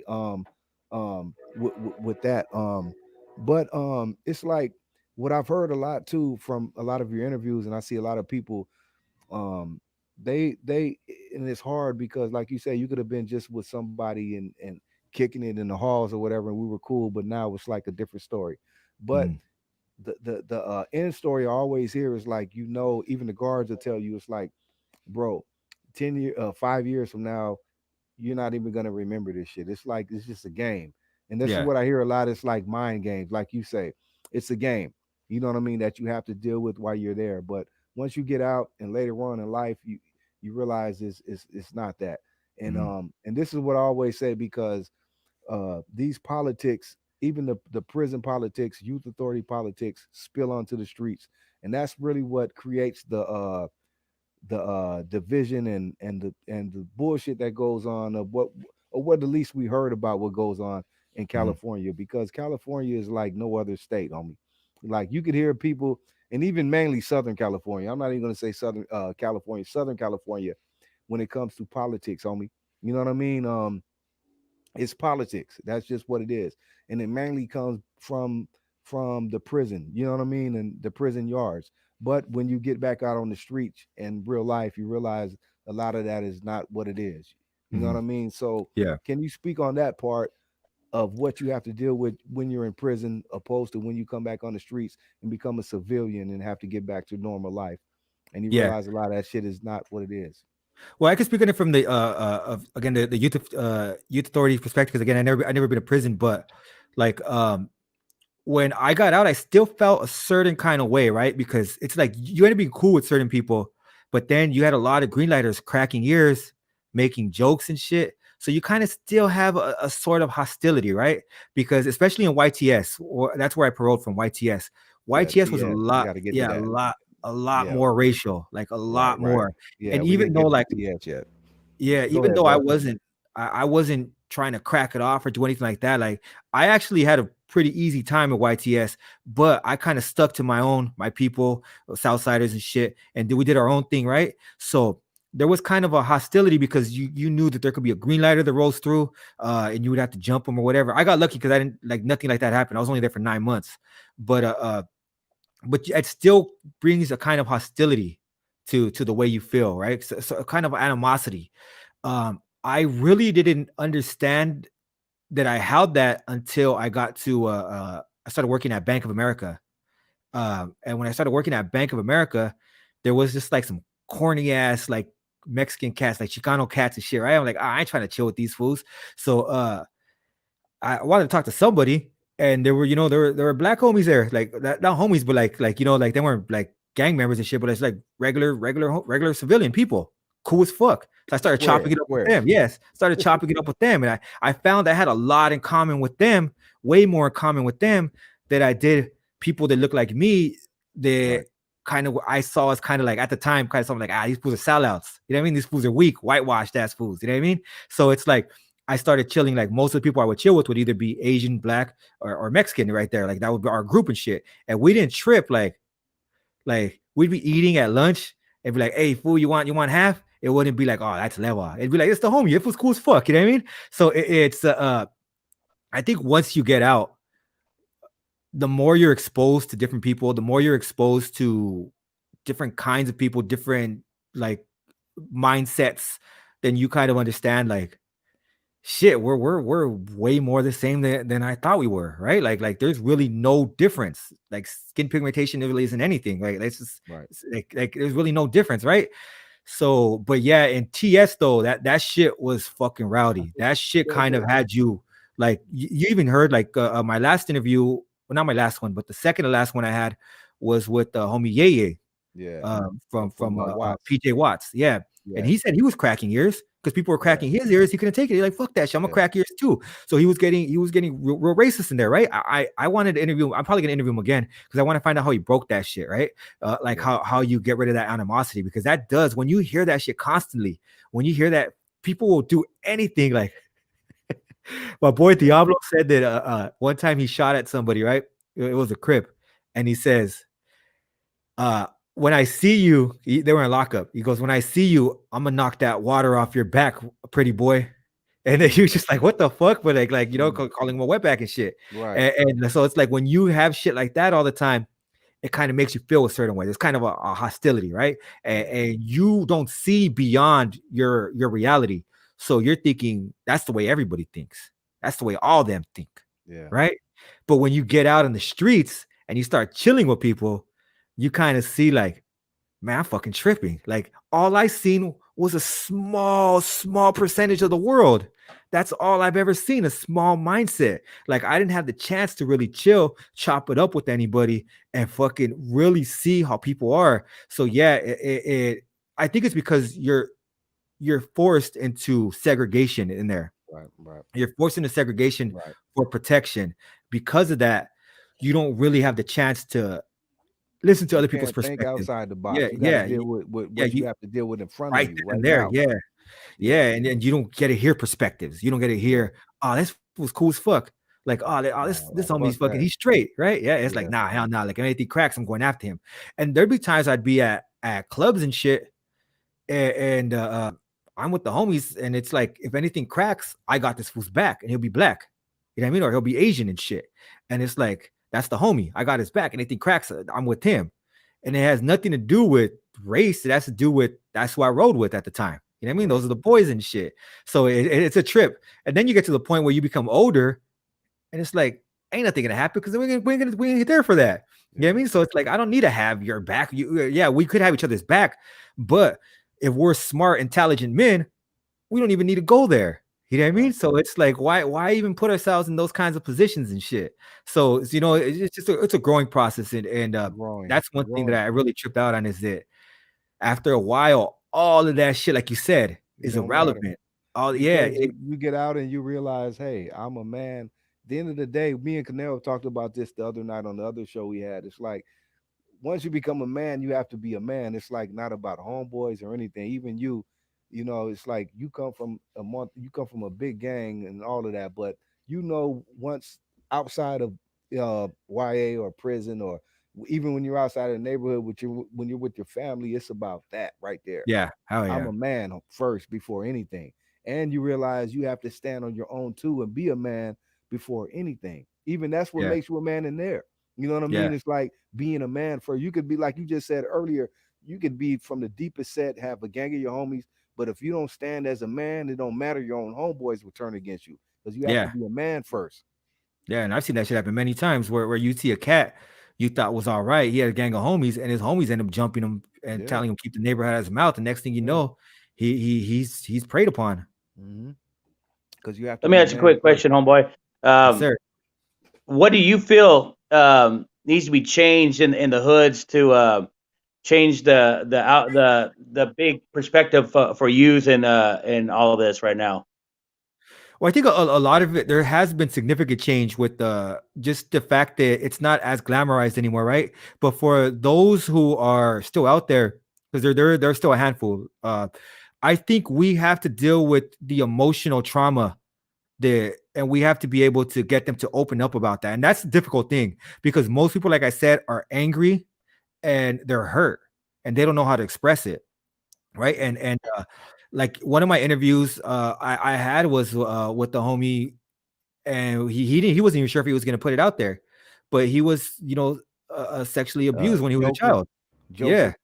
He as a child, you know what I mean? And it's like he had to live with that and not tell anybody, right? And he had to kind of, like, he had that anger, that pain. He didn't know what to do, confused. He was just a kid, and he vented that frustration through anger, through violence. So I think what we have to do a lot of the times is understand what it is that these kids are lacking in their life. Like how can we help them? We have to get them the proper treatment. We have to get them to understand that there's something bigger than where they're at. And I think it's difficult, but it could be done because you want to let these kids see like you could dream. And that's one thing I always say, even a lot of time in my music is we never learned how to dream, right? Like I would always think like you want to be a teacher when you grow up, like that's for other people. They do that. We don't do that. We go to the joint. We go to YA. Like, so we didn't really know how to dream. You have to teach these kids. Why not be able to jump on a plane, go to fucking Paris, eat out there? Like, if you have go hook up with some relationships out there, do whatever you got to experience life. Understand that the motherfucking world is bigger than your block. You know what I mean? And I've never wanted shit on my neighborhood. Like I said, I still got love for my boys. I still got love for where I came from. I have so much love for them though that I want them to do well. You know what I mean? Why would I say I love these motherfuckers and then say go to the joint, dog? I want to see you dead. Like hell nah. I got so much love for my homies that I want to see them do well. You know what I mean? I get so fucking happy when homie says I just purchased a pad. Like fuck yeah, dog. Hell yeah. I just you know what I mean? Like I put my kid through college. Fuck yeah, I opened up a small business. Like that's what's up, man. That's what makes me proud. You know what I mean? That's real love. If a homie's like, damn, the homie just got 35 to life. I'm just like, fuck, man. That's not what I want to hear. You know what I mean? Much love to the homie. Yep. Hopefully he gets out. But I don't want to hear that. You know what I mean? I love my boys. And I think if people really said that they love the hood, and I'm not even talking to just my boys, I'm talking about the hood. I'm talking about motherfuckers in the struggle. I love all of those motherfuckers, right? Like those youngsters. I got love for them. And I always say much love. People are probably like, you don't love everybody. I got a lot of love for people. My heart's big enough to have love for everybody. You know what I mean? Why can't I have love for everybody? And I want everybody to be successfI want people to do things and reach new heights that they don't think that we can reach. Because Javier, listen, because I talked about Conejo the other night. It's like we have to learn to big up one another. Like that's frowned upon to encourage and speak positive. You have to uplift everybody. Your homeboy, like in a positive way, not like on some shit like, oh, ooh, you're not down if you don't do this or do that. Uplift a homie. If you see something positive, if you see a homie, even if he's like crazy ass fool or whatever, he's down, whatever, but if you see something positive in him, speak about that. Encourage him to be positive. And that's like, I see this in you, homie. You could do this and do that. I see this. You have the gift of gab. You could do this or that. You're good with this. You're good. Like the homie could be good at stealing cars, right? So that means he's a good mechanic. He knows how to work. Yeah. He could be a on that, even. Right? If you can steal a fucking car, that means you can build cars, homie. You feel me? You got to know how to big the homies up. And we don't do that because it's frowned upon. We're used to breaking each other down and putting people on a test. You know what I mean? Yeah, hell yeah. And especially like when I came up on the streets, I was a kid, maybe 13, 14 years old, fighting with 30-year-old men. They want to test me out, see what I'm about. You know what I mean? So it's like, you aren't necessarily trying to break them, but you want to see if they will break, right? But instead we should be doing like, nah, I don't want you to be hardcore, homie. I want you to do something with your life. I want you, if you guys heard that Ye interview, Ye said he caught a case right after he got out, right? He wanted to change. And a friend that he made who was a script writer, a screenplay writer, ended up showing the screenplay that was based on his life to the judge. The judge showed sympathy because of that. So I said, those are the kind of friends you need. You need screenwriters. You need directors. You need people on boards. You know what I mean? You need people, city council members. You need people of influence where hopefully you don't get into any kind of situation, but if you do, they could speak up and their word will hold some kind of value, right? Because if there's a big homie that I just did 20 years in the joint, the judge ain't gonna go fuck what he just said, right? But if you have a friend who's a lawyer, if you have a friend who is an engineer who built a big business, it's like when he gets out, I got him. Don't worry about it. Like I'm gonna take care of him. I'm gonna make sure he goes the right route. That's gonna hold a lot more weight. So I think like people are too concerned with that image that they think it is and not understanding what it can be. You know what I mean? Like just throw a rap reference out there. Like Jay-Z didn't get big because he was slanging crack. He got big because he didn't want to. Right. You know what I mean? And that's what fucking people need to understand is when you truly know what life is, you truly know how big the world is.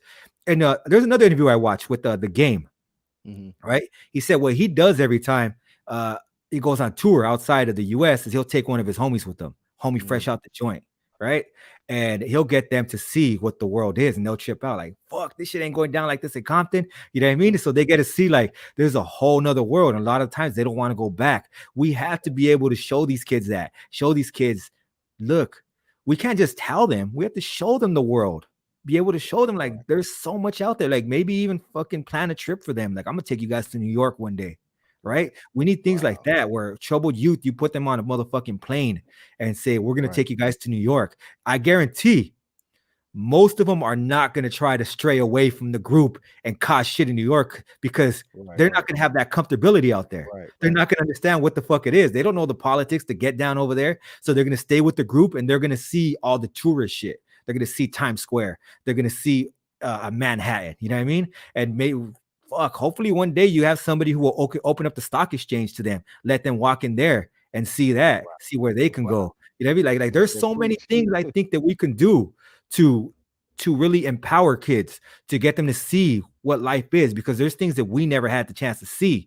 And it's like, just because I never had the chance to see it doesn't mean I don't want them to see it. I do want them to see it. I want them to exceed like what I do. You know what I mean? Build on my work and fucking take off with that shit. Hey, got to break those walls out of ghetto imprisonment. You know what I mean? Yes, sir. Said, preach, Javier. Hey, Javier, I want to ask you this, bro, because I'm really intrigued. Like everybody in the comments is blown away, by you. That's why I wanted you on here so they could see what I appreciate that. But look, Javier, I want to ask you this, man. Like, what was it with you? Because and that's with every neighborhood. You have people that are special, bro. And you come up YA and in the ranks and did all of that, bang, did all of that. But what is it about, and I'm asking you this because I want people to hear this and people to take something from this. What is it about people like you that separate you from it doesn't mean you're better or any of that. You're the same as all the other homies, but what is it about, say for instance, you that put that spark in you, homie, to be able to be more open-minded? Like when you hear somebody like Javier, like everybody's hearing now, you hear something different, homie. You hear open-minded, homie. Not closed-minded, not somebody that's one way. You know what I mean? You're like open to everything. You know what I mean? So you're seeing something through different eyes. You know what I mean? Yeah. So I don't know. I'm not gonna say what sparked it because obviously that's in you. You know what I mean? Yeah. That's not something that just happens overnight. That's in you already. So I'm saying this to say, what is it in you, and how do we expand this to other homeboys that can hear this? Because I'm sure everybody, I'm not the only one. Like I said, when I got hip to your page, I'm hip to it now. That's my favorite page. I'm hooked on it. And I got much love for you, homie. And I'm sure everybody else does because I see the comments and everybody feels the same way. Um, what is it? I mean, how does one like you get to that point where, you know what I mean, you've been through all this, you've seen it all, and you have a positive outlook to where it's like you can really change not only your hood but the whole world, bro, in so many words. You know what I mean? Because this is what you do, Javier. You know what I mean? You speak to the masses, homie, and everybody here understands as well. And we need more people like you. You know what I mean? So how does one like you, get to the point where you are, and we can, I'm saying this so we can speak to everybody else who hears this. How does one get to that point where we could do stuff like this, Javier, and then we could speak to the world and be positive, bro, but still be down and be humble? Well, and break these walls down. Yeah, like I said, it was a long journey. First thing though that got me there was reading. I read that book, The Four Agreements, right? Okay. And when I read that, I kind of understood like the perception of this world is way different than, like, my perception of the world is way different than what it is. So you have to be able to allow kids to be curious, right? You want the youth to be curious. You want to be able, because when I grew up, I wasn't allowed to ask questions, right? My mom and dad were like, I was like, where are we going? Shut the fuck up. You'll know, you'll see when we get there. Right. Mm-hmm. So when I was finally able to ask questions, it was like fucking like, whoa, what about this? What about this? And as you can see, still to this day, I'm curious. That's why I do the interviews. Most of the interviews I do, I don't pre-screen like that. I don't want to know what happened before. You know what I mean? I want to chop it up with them and find out because I want to be curious. I want to, okay, then what? Yeah, yeah, right. So all that. So you have to, like for me, you have to allow kids to feel comfortable with being curious. First of all, that's the first thing you want to do. You want them to read. You want them to question everything. And I think that's what that was a good thing of YA did for me. It allowed me to question things. I didn't have to follow orders, right? So if I don't want to do that, fuck that. I ain't doing that shit. So you have to turn that into positive. Another thing that helped me is my kids, of course. I wanted to grow. I knew what I didn't want. I didn't know what I wanted in life. I knew what I didn't want. So I built off of that. And therapy. I spent years in therapy. You know what I mean? Like a lot of people are like, oh Yeah, we fuck, I don't ain't gonna go speak. see a shrink. Yeah, Yeah, it's we like don't speak nah, about that. your Yeah. mental health is very important. Okay. That's what helped me really like understand and you have to relearn empathy, right? You want these kids to, because when you're a kid, you don't really understand empathy, sympathy, none of that shit, right? It's just like, whatever. You just care about you. Like you said, you don't have a filter, whatever. I don't give a fuck. But you have to get these kids and make them see and feel empathy. And that's when I really started changing because when I started feeling empathy, right, that molded my politics too. So like a lot of my life is, and a lot of my views are based off of empathy. You know what I mean? And it took years for me to get that. So I think you have to get kids to question, get kids proper mental health, and get kids to feel, really feel. Right. You want them to be in tune with emotions. You don't want them to be Right. big old crybabies like all the time, but you want them to understand what it is to feel. You want them to understand like it's okay to see what somebody else is going through. It doesn't have to always be about you. You know what I mean? Right. Like see understand what others are going through, right? So for me, I think that's what made me a little different is my life experiences. I welcomed challenges at the same time. YA did that for me. YA made it so it's like I refuse to fucking lose. You know what I mean? It's like, nah, fuck that shit. If all the odds are against me, like place your bet on me. You know what I Right. mean? Like that's the way I look at it. Like if all the That's odds are right. against me, you better place that bet on me because you're gonna win. You mean go against those odds because I'm ready to fucking win, and that's because of why I think a lot of it has to do with YA, like that mentality. And I think there's a lot of people like me. They I don't think I'm really special in a way, like because I see there's so many people like me. Just they haven't had the opportunities. You know what I mean? Right.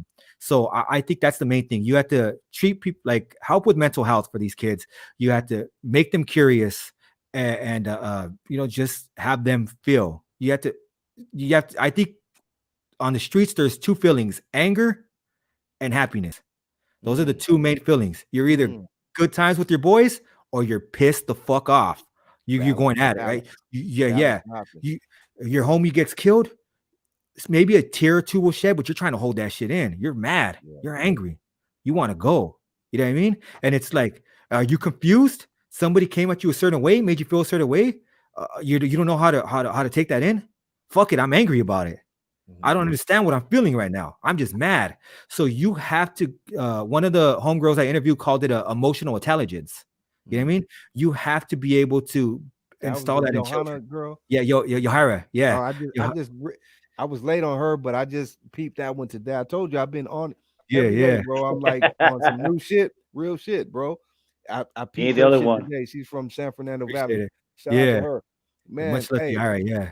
hey, man. Hey, Javier, bro. Listen, man. I didn't listen. I didn't know. I don't know how long you've been doing it, but I don't know how you were able to do so many fucking interviews, bro. It's like every day is like a new one I come across, and I'm like, Yep. wow, wow, wow, And some of wow. it's and the stories that the people you interview speak about is like wow. Some of them touch Incredible, base with with the way that you incredible. grew up. You know what I mean? All of Yeah. them So are they different. are real Yeah, touching interviews. No, all thank of you. them are Yeah. different, but it's the same. But all of them, like it's the same thing because you really, like you said, you touched on your foundation is to interview people who came up in YA in the system, Mhm. in the YA system, right? So it's like you would think all of them are the same, but all of them have different stories and they're all unique, and Yeah. everybody has a different story, and it's like, what I love about it again is like the end story.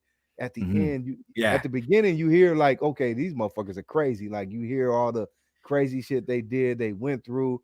But once you get 45 minutes, hour to the end of the story, you hear like her. She's doing incredible shit. She works with this person. Now she's trying to like you see these people like it's incredible the end story. So it's like, wow. I want to ask you, Javier, like when did you know that you had your niche like in what you were doing, and when did you know you were good at what you were doing? Because anybody, like I said again, everybody has a YouTube channel, everybody interviews, but to have a niche and make people feel comfortable, because now you're like you're real deep in these interviews. You're doing a gang of them, homie, and I'm sure they're knocking at your door every day. You got interviews, new shit probably coming out next week, right? That we haven't Yeah. heard yet. Oh, yeah, every When Monday. did Yeah. you? Yeah, when did you figure out? Okay, I'm good at this shit, bro. Like I have a niche for this. You know what I You mean? you know what is I never even thought like I was that good at it. I just like I said, I'm curious. I'm naturally curious. You know what I mean? So Mhm. I'm just chopping it up. Like that's all I'm doing is I'm just listening to what you have to say. And maybe though, like when I thought that I can really do this is maybe the after I kind of questioned myself after Frosty interview because I that's the boy and shit, but Yeah, he was yeah, talking like a motherfucker, took over that yeah. interview. And I was like, Yeah, damn, man, I that's really what I wanted. You know what? I'm glad you mentioned that, yeah, Javier, because that was the first.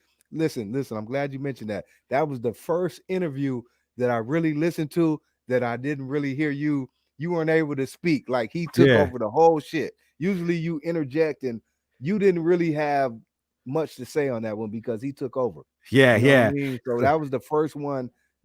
I yeah, understand you what you're saying on that. That was the first one. I didn't really hear you on that because the homie like really took over the interview. yeah, So I much love got you to on that. Frosty. He's the first Yeah, homie I interviewed that I wasn't in YA with. So right. and I That's the still talk homie. to him He's in to Mexico now. yeah, yeah. I still talk to him to this day. Cool ass homie. Yeah, But like I did not control that interview. And I was like, oh shit, I don't think I'm that good at this. Like, right, like fuck, like he really took over that interview. right, And so I just said, fuck it, let me give it another shot, right? And then I give it another shot. I kind of knew when to interject, and like you said, you kind of have to sometimes hold on, let me talk to you. Let me ask you this, and you kind of have to right, jump in at times because you don't want them to ramble on and go on to something else. Like you want to right. kind of not You want to get your control, point. yeah, Nah, yeah, but and you you want to get all of your points across. yeah, exactly. So Yeah. maybe I'd say a little bit after that, that interview kind of made me question myself. But after that, I kind of seemed like, okay, I could do this. I just needed to understand what it was. Most of the time, you're going to learn from failure. Or I don't even think that was maybe a failure, but it was just a little hiccup where I It was said maybe good. I Sometimes yeah people have a lot to say and you got to let them talk. You know what I yeah mean? that's true yeah. Yeah. So I think maybe a little bit after that when people started hitting me up I was just tripping out because at first it was on me to get an interview. Like, oh shit. I remember I had to ask a homie one time, like, I don't have an interview this week. Like, fuck, man. Like, I don't know who to go to. Like, and I had to not beg, but I had to tell him, hey, just do me the bottle, dog. Like, I know you don't like to be on camera, but please, I need this content out there. Could you do me that favor? Homie's like, yeah, I got you, dog. Don't even worry about it.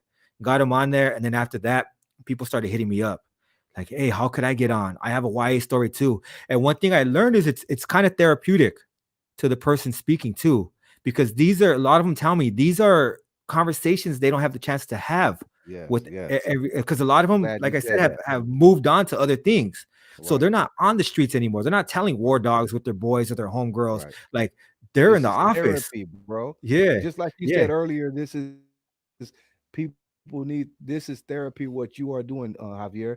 And to a lot of the homies, they will never get to tell their story, and a lot of them don't want to tell it. Especially if Mm. they're moved on and they're doing different things. Like a lot of the stories I hear, like the homies have moved on. Like so, it's like you can't tell these stories anymore. They can't express that to the people like they deal with now. So the outlet you have is perfect for them because they can express it without being extra and like being like I'm trying to tell war stories. I'm Yeah. telling my Yeah. story and I'm getting it Exactly. out and it's therapy. And then you make the And people feel comfortable, Javier, how you come across. You know what I mean? yeah.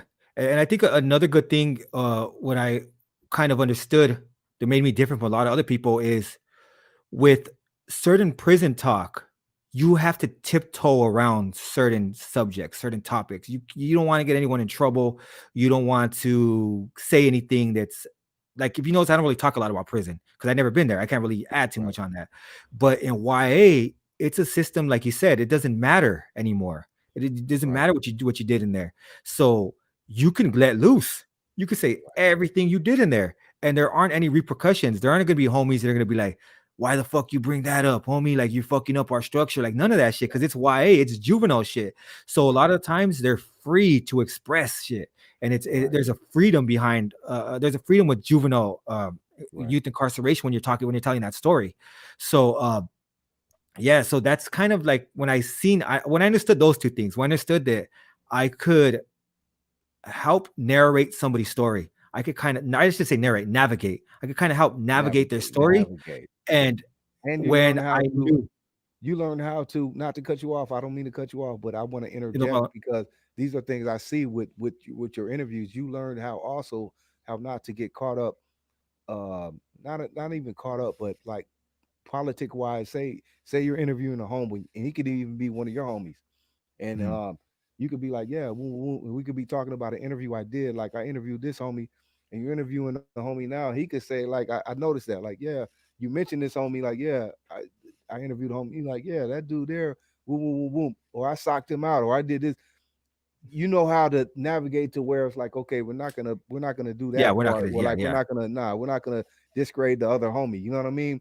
mhm, Stuff like yeah. that. You learn the whole game, the whole spectrum of how to navigate the navigate this shit, bro. Yeah, yeah, that's what I try to do. I try to navigate their story, and also like just when I seen cats wanted to tell it, and I was just like, This is it. Like this is what I have to offer." Because I've all like, and it's crazy, like you said earlier. You're like, how did you know? Like, there's cats like you that have something. I never knew what I had to bring to the table. I like.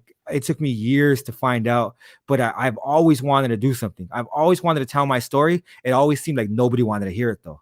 You know what I mean? So it's like I would for years I would try to tell my story. I wanted to let it out, and then all of a sudden, one day somebody wanted to hear it, and I was able to, do that, and then I was able to move on and do other things. And I Right, said, why just tell my story? There's so right, many other stories out there. So I started doing the interviews. I was like, this is what I want to do. Like I love right, interviewing people. It's dope as fuck. Like I said, I'm curious. I want to know what's gonna happen, and I right, want to know where you're going with this. I want to know what happened to your life, and I like to find that out. There's times where you have bullshitters. Like there's yeah, been a few interviews I didn't put out there because I was like, this was full of shit.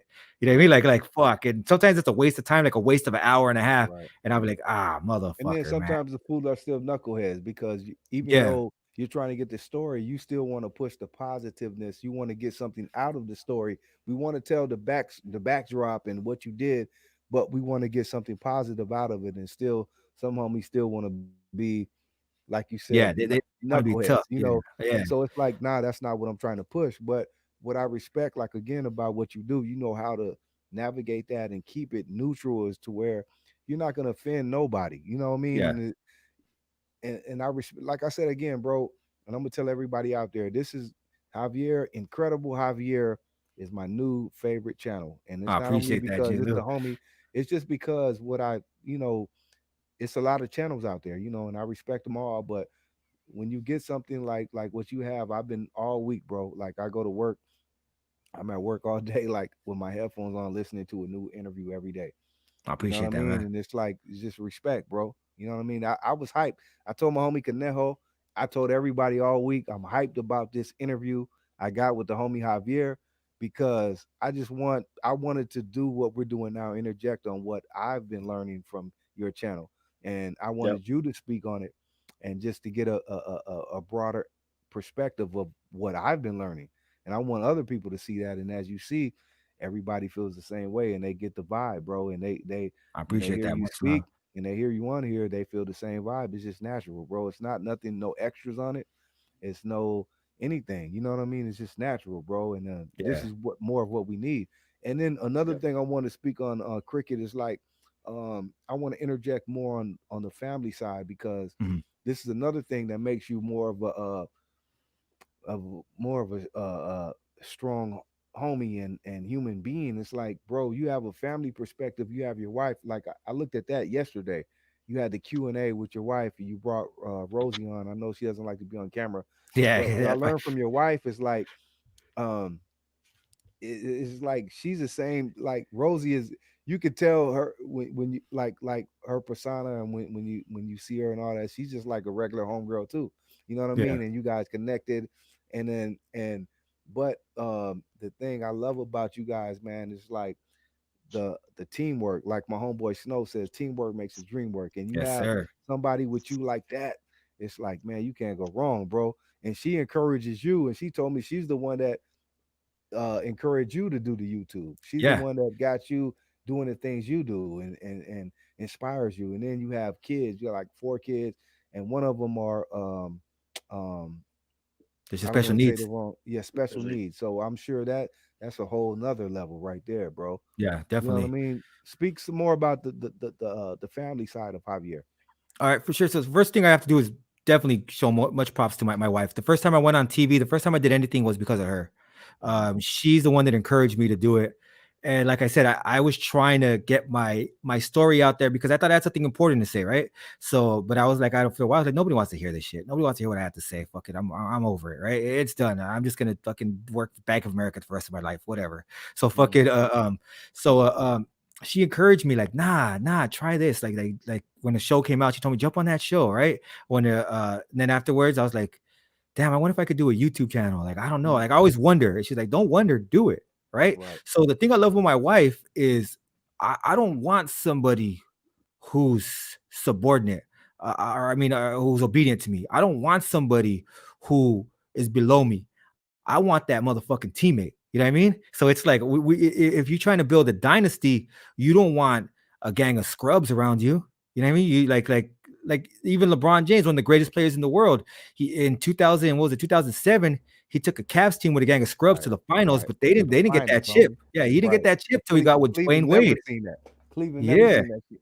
Yeah, yeah, for sure. if he got with Dwayne Wade, he got with somebody Yeah. who was his equal, right? And Right. that's when they were able to take him to that promised land. You know what I mean? So and same with Kobe Bryant. When he has somebody who's his equal, or even I mean like Paul Gasol or Shaq, they're winning championships. So that's the way I look at it with my wife. Like, I don't want somebody below me. I want somebody right there with me.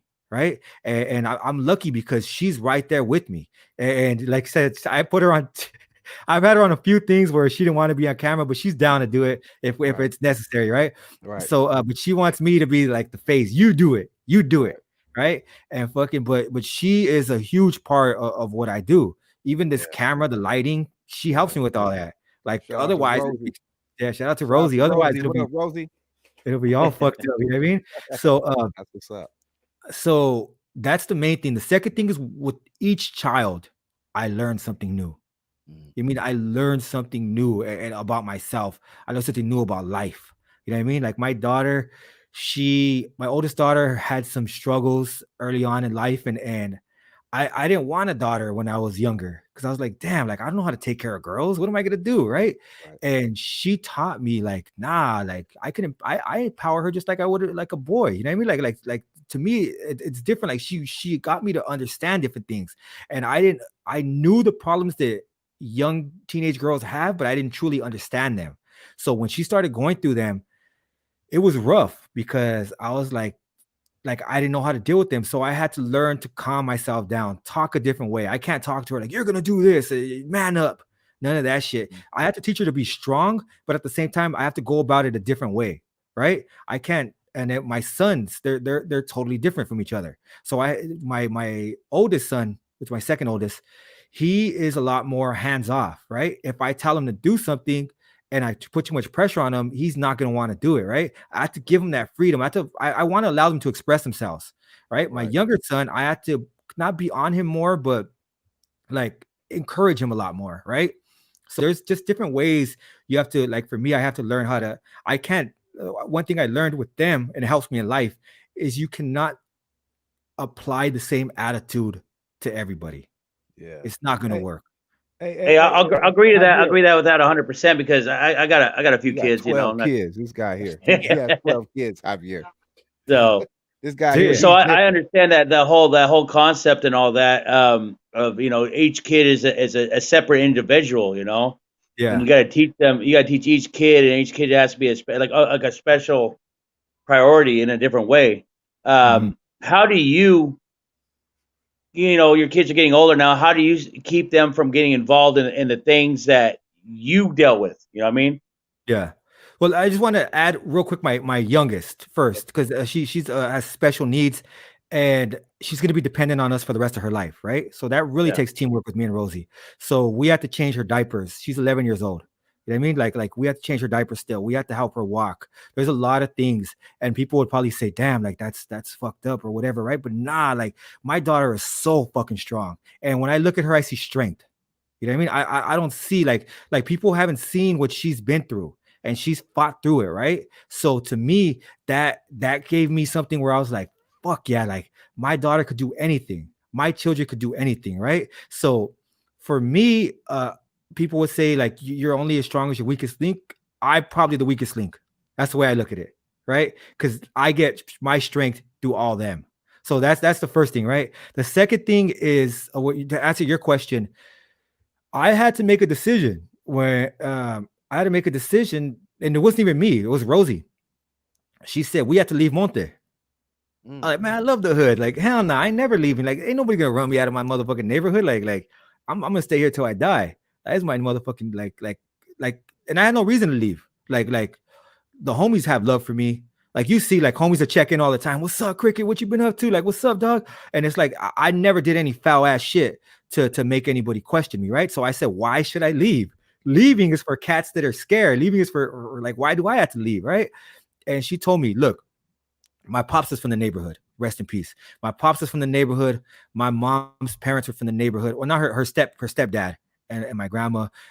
My cousins are from the neighborhood. Like my aunts. Like I have so much ties there, so many ties there, right? And my wife is like, that shit is gonna be hard for them to avoid, right? Yeah. If they're gonna see like my dad's from the hood, my grandpa's from the hood, my great grandpa's from the hood, like It's a curse. yeah, yeah. And she's like, Not we a have curse, but a yeah, yeah, it's something that they're gonna just see, and it's gonna be hard to escape. generational. Yeah, so she was like, "We have to leave," and I was like, "Fuck, I don't want to leave, right?" And she told me, "Do it for the kids." So I said, "All right, let's do it, man. I'm out of here, right?" So I moved. I didn't move too far though. I didn't want to leave too far. So I'm real close. You know what I mean? So like fucking not because I'm gonna go back and do Yeah, anything, but yeah, because that's my neighborhood. Like I right, said, I love my city. I love my homies. You know what I mean? Like I love that place. And one day I do want to go back and make significant changes to impact it, right? So I don't want to be too far because I do want to be able to go back and do something. So right. so we moved to a predominantly Asian community and just seeing our But kids raised a different way. but Javier, not to cut you off again, but you mentioned Asian community, but I mean, let's keep it real.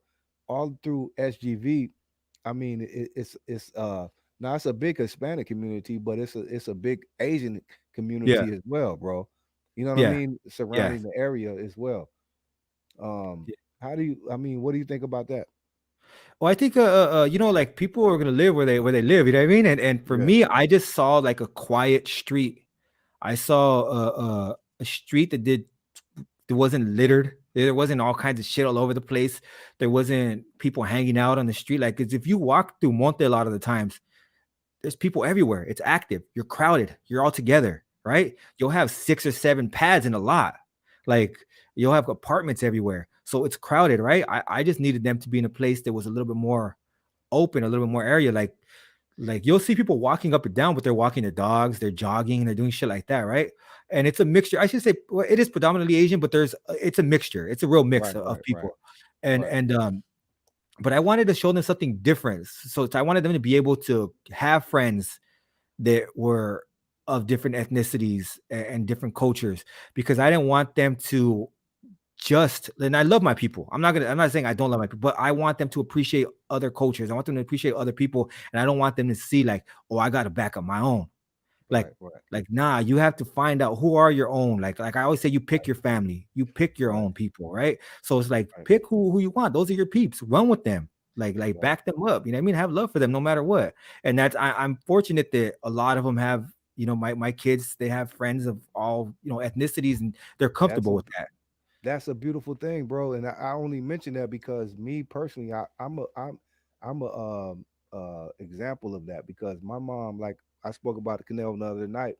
Um, we moved when I was young, homie, from West LA to East LA and San Gabriel Valley, Alhambra. We moved around El Sereno, lived in Rosemead. My mom moved us there, me and my brothers, because she wanted just a different environment for us. You know what I mean? She had a good Yeah, job and wanted to move, didn't want us in LA and West LA and South Central. And we didn't know youngsters. Like I said, I was spoke Canal. I was like, as a youngster, I was confused, bro, because now I'm just a minority and I'm around just, I grew up around all the homies, you know what I mean? It's like, yeah, but I didn't know. But now, you know what I mean. When I'm grown, I've experienced so much.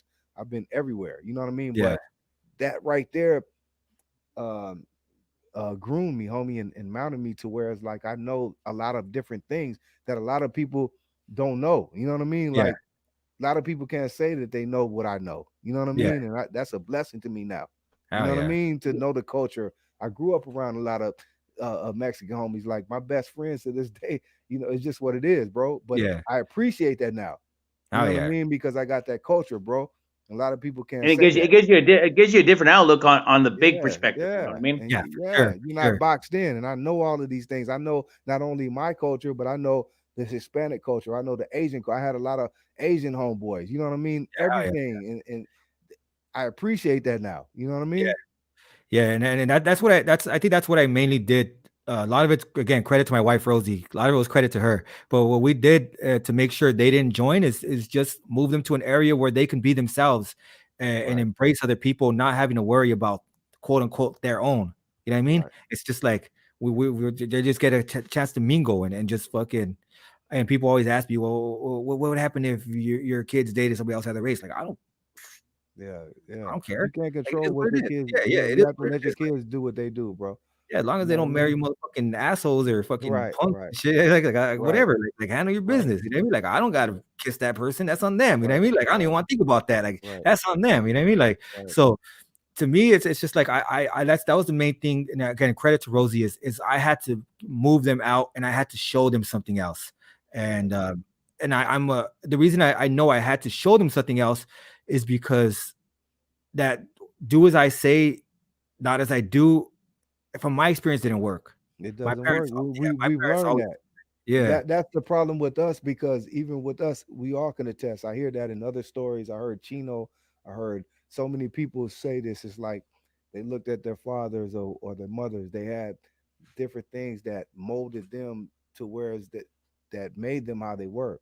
You know what I yeah, mean? Because their parents, tried to make them something or you know what I mean. And you have to let kids be. And that's what I respect about now. Um, these youngsters nowadays, it's like even though it's I don't respect it all because a lot of these youngsters are all over the place, but they are being who they want to be. It's yeah, like no boundaries. That's what I do respect. There's no boundaries on the youngsters these days. They are who they, you know what I mean. They're free. They're gonna do what they want to do, even though if we don't agree with it. They're being who they want to be. You know what I yeah. mean. And it is what it is, bro. So that's what I respect about it. Um, and then another thing about your wife, I wanted to ask you this too, Javier and Conejo, because you guys are both um strong males and have kids. I only have one kid, but when you have kids and you have a strong foundation, a strong backbone. I want you to speak on this, Javier. Like, how does that help mold you? Because you're one that came from YA, Mhm. came from the system and all of this, and a lot of people are not afforded to have a strong backbone because that's what shapes you as well. Tell us Yeah. about how having a strong backbone and a wife that has your back all the way, you know what I mean, can shape you to be a better man. Yeah, there were different times in my life where I try to be on both sides, right? And there was a time where I got a call from my pops, and he's like, "Hey, I need you to come over here. We got to handle some shit, right? Let's just real quick beat down, beat somebody up real quick, and come back home. No big Mm-hmm. deal, right?" And my wife was just like, "How long are you gonna do this?" Because I was about maybe 27, Mm-hmm. 27, 28 years old. She's like, how long are you gonna do this? Like for the rest of your life, for real? Like this is what you're gonna do? And basically she let me know that if I were to get busted, I'm letting them down. I'm letting my family down, right? So Right. throughout the like my wife is very intelligent. My wife is like she'll speak her mind, right? And a lot of the times, especially when I was younger, I acted out of pure impulse and emotion, right? So I would get pumped. There was years where I'd get pumped if violence was happening around me. Oh, I get so fucking excited. Oh hell yeah, let's go in that shit. I get so fucking excited, right? My wife calmed me down, like, hey, you have a family to live for, right? Mm. Like she told me, we're your family. Like, are you gonna be here for us? And so it's important because she taught me a lot of life lessons. And I remember when she was pregnant with my youngest daughter, she asked me, I don't know how. Like my wife is a trip, man. She asked me, "What would you do if the baby was born with special needs?" Mm. And I told her, "I think we should give her up for adoption." And Wow. she's like, "Why would you say that?" And I told her, "I don't know how to raise a child with special needs. I don't know how to do that. Like, I don't think that would be that would be I would be good at that. Like I think we would give that baby to somebody who is more equipped and more understanding in doing that, right?" So when my daughter was born, it took us a while to find out she has special needs. And my mind had changed by that time, right? Like I Right. was like, nah, there's no way. I'm not giving her my baby. That's fucking ridiculous, right? So but I seen my wife really like push herself.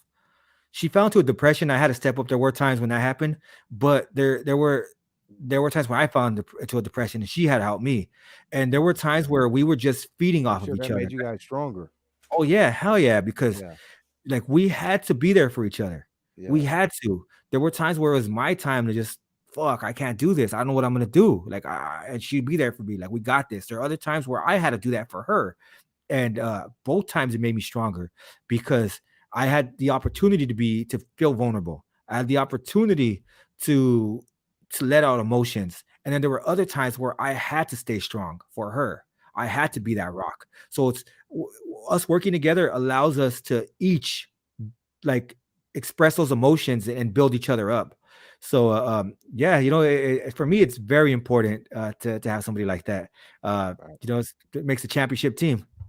Right. Teamwork makes the dream work. Shout out to Yes, my sir. homeboy Snow out there. Shout out to my boy Snow because he also has a child with special needs as well. So I'm sure he can, relate. So Correlate shout with out it. to my boy Snow, Yeah. man. Oh yeah. Much love, Snow. I Much see love. you out there, bro. Much love, bro. Um, and Javier, I guess we'll wrap it up. I don't want to hold you all night. It's just so much, man. We could talk all Yeah, night. there's we can And do a bro, part two to this because thanks there's for so much smoke, more we can man. get We into. gotta have you back, Javier. Sure, sure, I appreciate it. Yeah, gotta I'm have done. you back on here, bro. I mean, I love this conversation, bro. I just love real people, and I already knew this because all week I've been really hyped about this interview. I've done a lot of interviews, bro, and not only on YouTube. I have, like you said, a podcast, a radio show, and I interview people. I just did a show before we came on here, Oh, but dope. I've been really hyped about this all week, man, because I just wanted to just, it was everything I thought because I wanted to just open up and talk about a lot of stuff, man, and um I'm just really I really respect your platform that you have, bro. And like I said, I all appreciate week I've been just listening to new interviews every day, and I really respect what you're doing. Like I said, it's a lot of people out there that do interviews and the gang thing and all that, but I think you really have a niche to what you do, and you really found your lane. And you speak on real issues and people that you know. You know what I mean? You've been in YA, and these are all people that you know. You can interview the a lot of your homies. The more I look, you see you have a lot of your homies from EMF, and that's good because you need to do that. But then you have a lot of homies from all over, bro. it. Yeah. But all homies that you've related with Mingled and with. been friends Yeah. with, yeah, Yeah, mingle for with sure. and had a relationship with. You know what I mean? So I get to learn people that look at the page get to learn about homies from San Diego, homies from San Bernardino, homies from all over the place. You know what I Yeah. mean? And that's a good thing because that's what we need. We need to learn everybody's history because we find out it's all the same. but Yeah. you get to learn these homie stories because everybody's story is unique. You learn like today I was looking at the homie Big Bird, Oh yeah, or the yeah. homie, different stories, and it's like you learn these homeboy stories, but you still learn they're all the same, but it's a different story that they have and different things they had to go through. Yeah. Homies that come from OC, Orange County, that weren't respected from homies from Los. You know about that. And it's like homies from San Diego that have to learn the culture and learn everything, but you learn they're still all the same, Yeah. Hell but Yep. yeah. they have to learn And it how wasn't what the just good guys time you were is. talking to. You talked to females too to get Oh yeah, the their side of female. the story Yeah, too.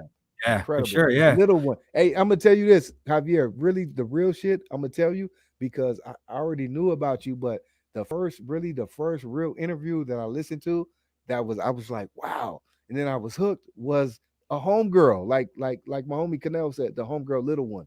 You Yeah. know what I Yeah. mean? I Yeah. think I listened to that interview. And I was like, wow, and I was hooked, bro.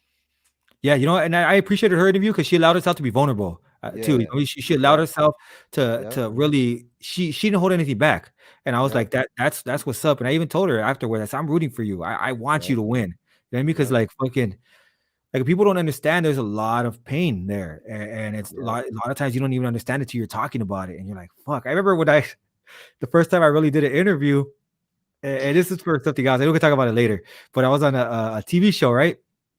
And Yeah. I was like, they're not gonna. I know the producer wanted me to cry, right? I was like, they Right, ain't gonna make me fucking cry on TV. I'm a right. motherfucking man. That shit ain't gonna happen. They brought up my daughter, right? I started talking about her, and bam, I was like, ah, damn, they fucking got me, right? But it's sometimes you have to do that. You have to allow yourself to be vulnerable. You have to allow yourself to express these emotions to understand that they're there. Because I didn't even Yeah, know I was in so much pain over what was happening with my daughter. I just thought yeah, it's part of life. We're gonna do this. Like we're yeah, motherfucking champions. We got this. yeah, But it hurts at times. It hurts to know about what the struggle she's been through when she's hospitalized and all that.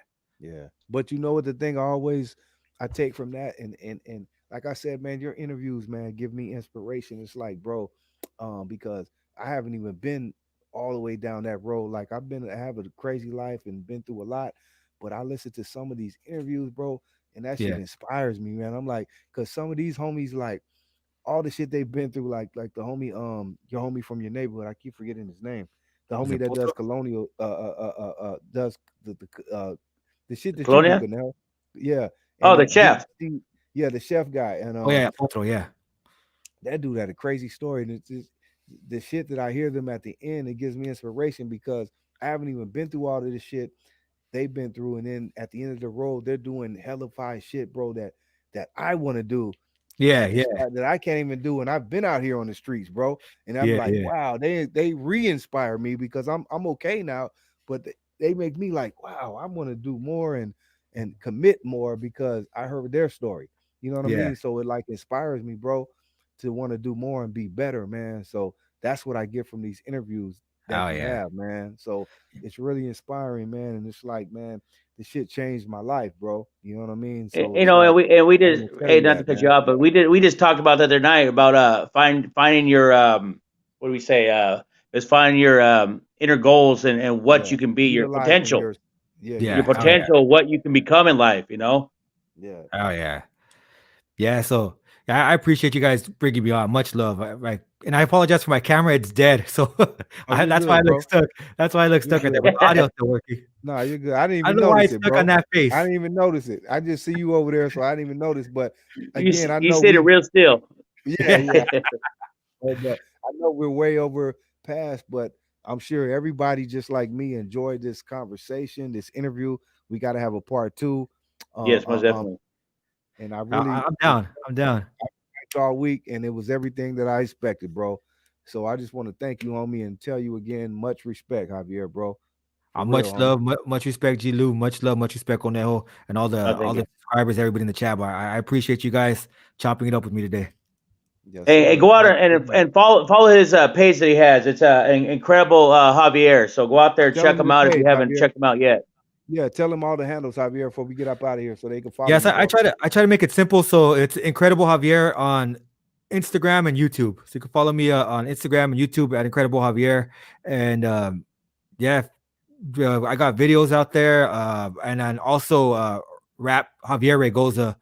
You can find my EP few singles. That's what we got to get into next show, bro. And we got to get into that next show. We got to get into the music, or maybe we'll do it on my radio show because I want to bang the music.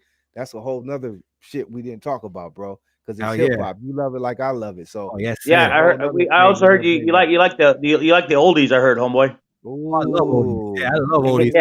Javier, you got to kick it with us on a Sunday, bro. I gotta bring you one, and we gotta do the oldies, homie. You know what I mean? Let's do it, man. I'm down. Okay, much love, homie. Thank you again, bro. You know what I mean? I'm not appreciate gonna hold you all night. Send respects to your wifey too, man. Tell Rosie we love her too, man. We appreciate her as well, man. And shout out to the family, bro. Much love, homie.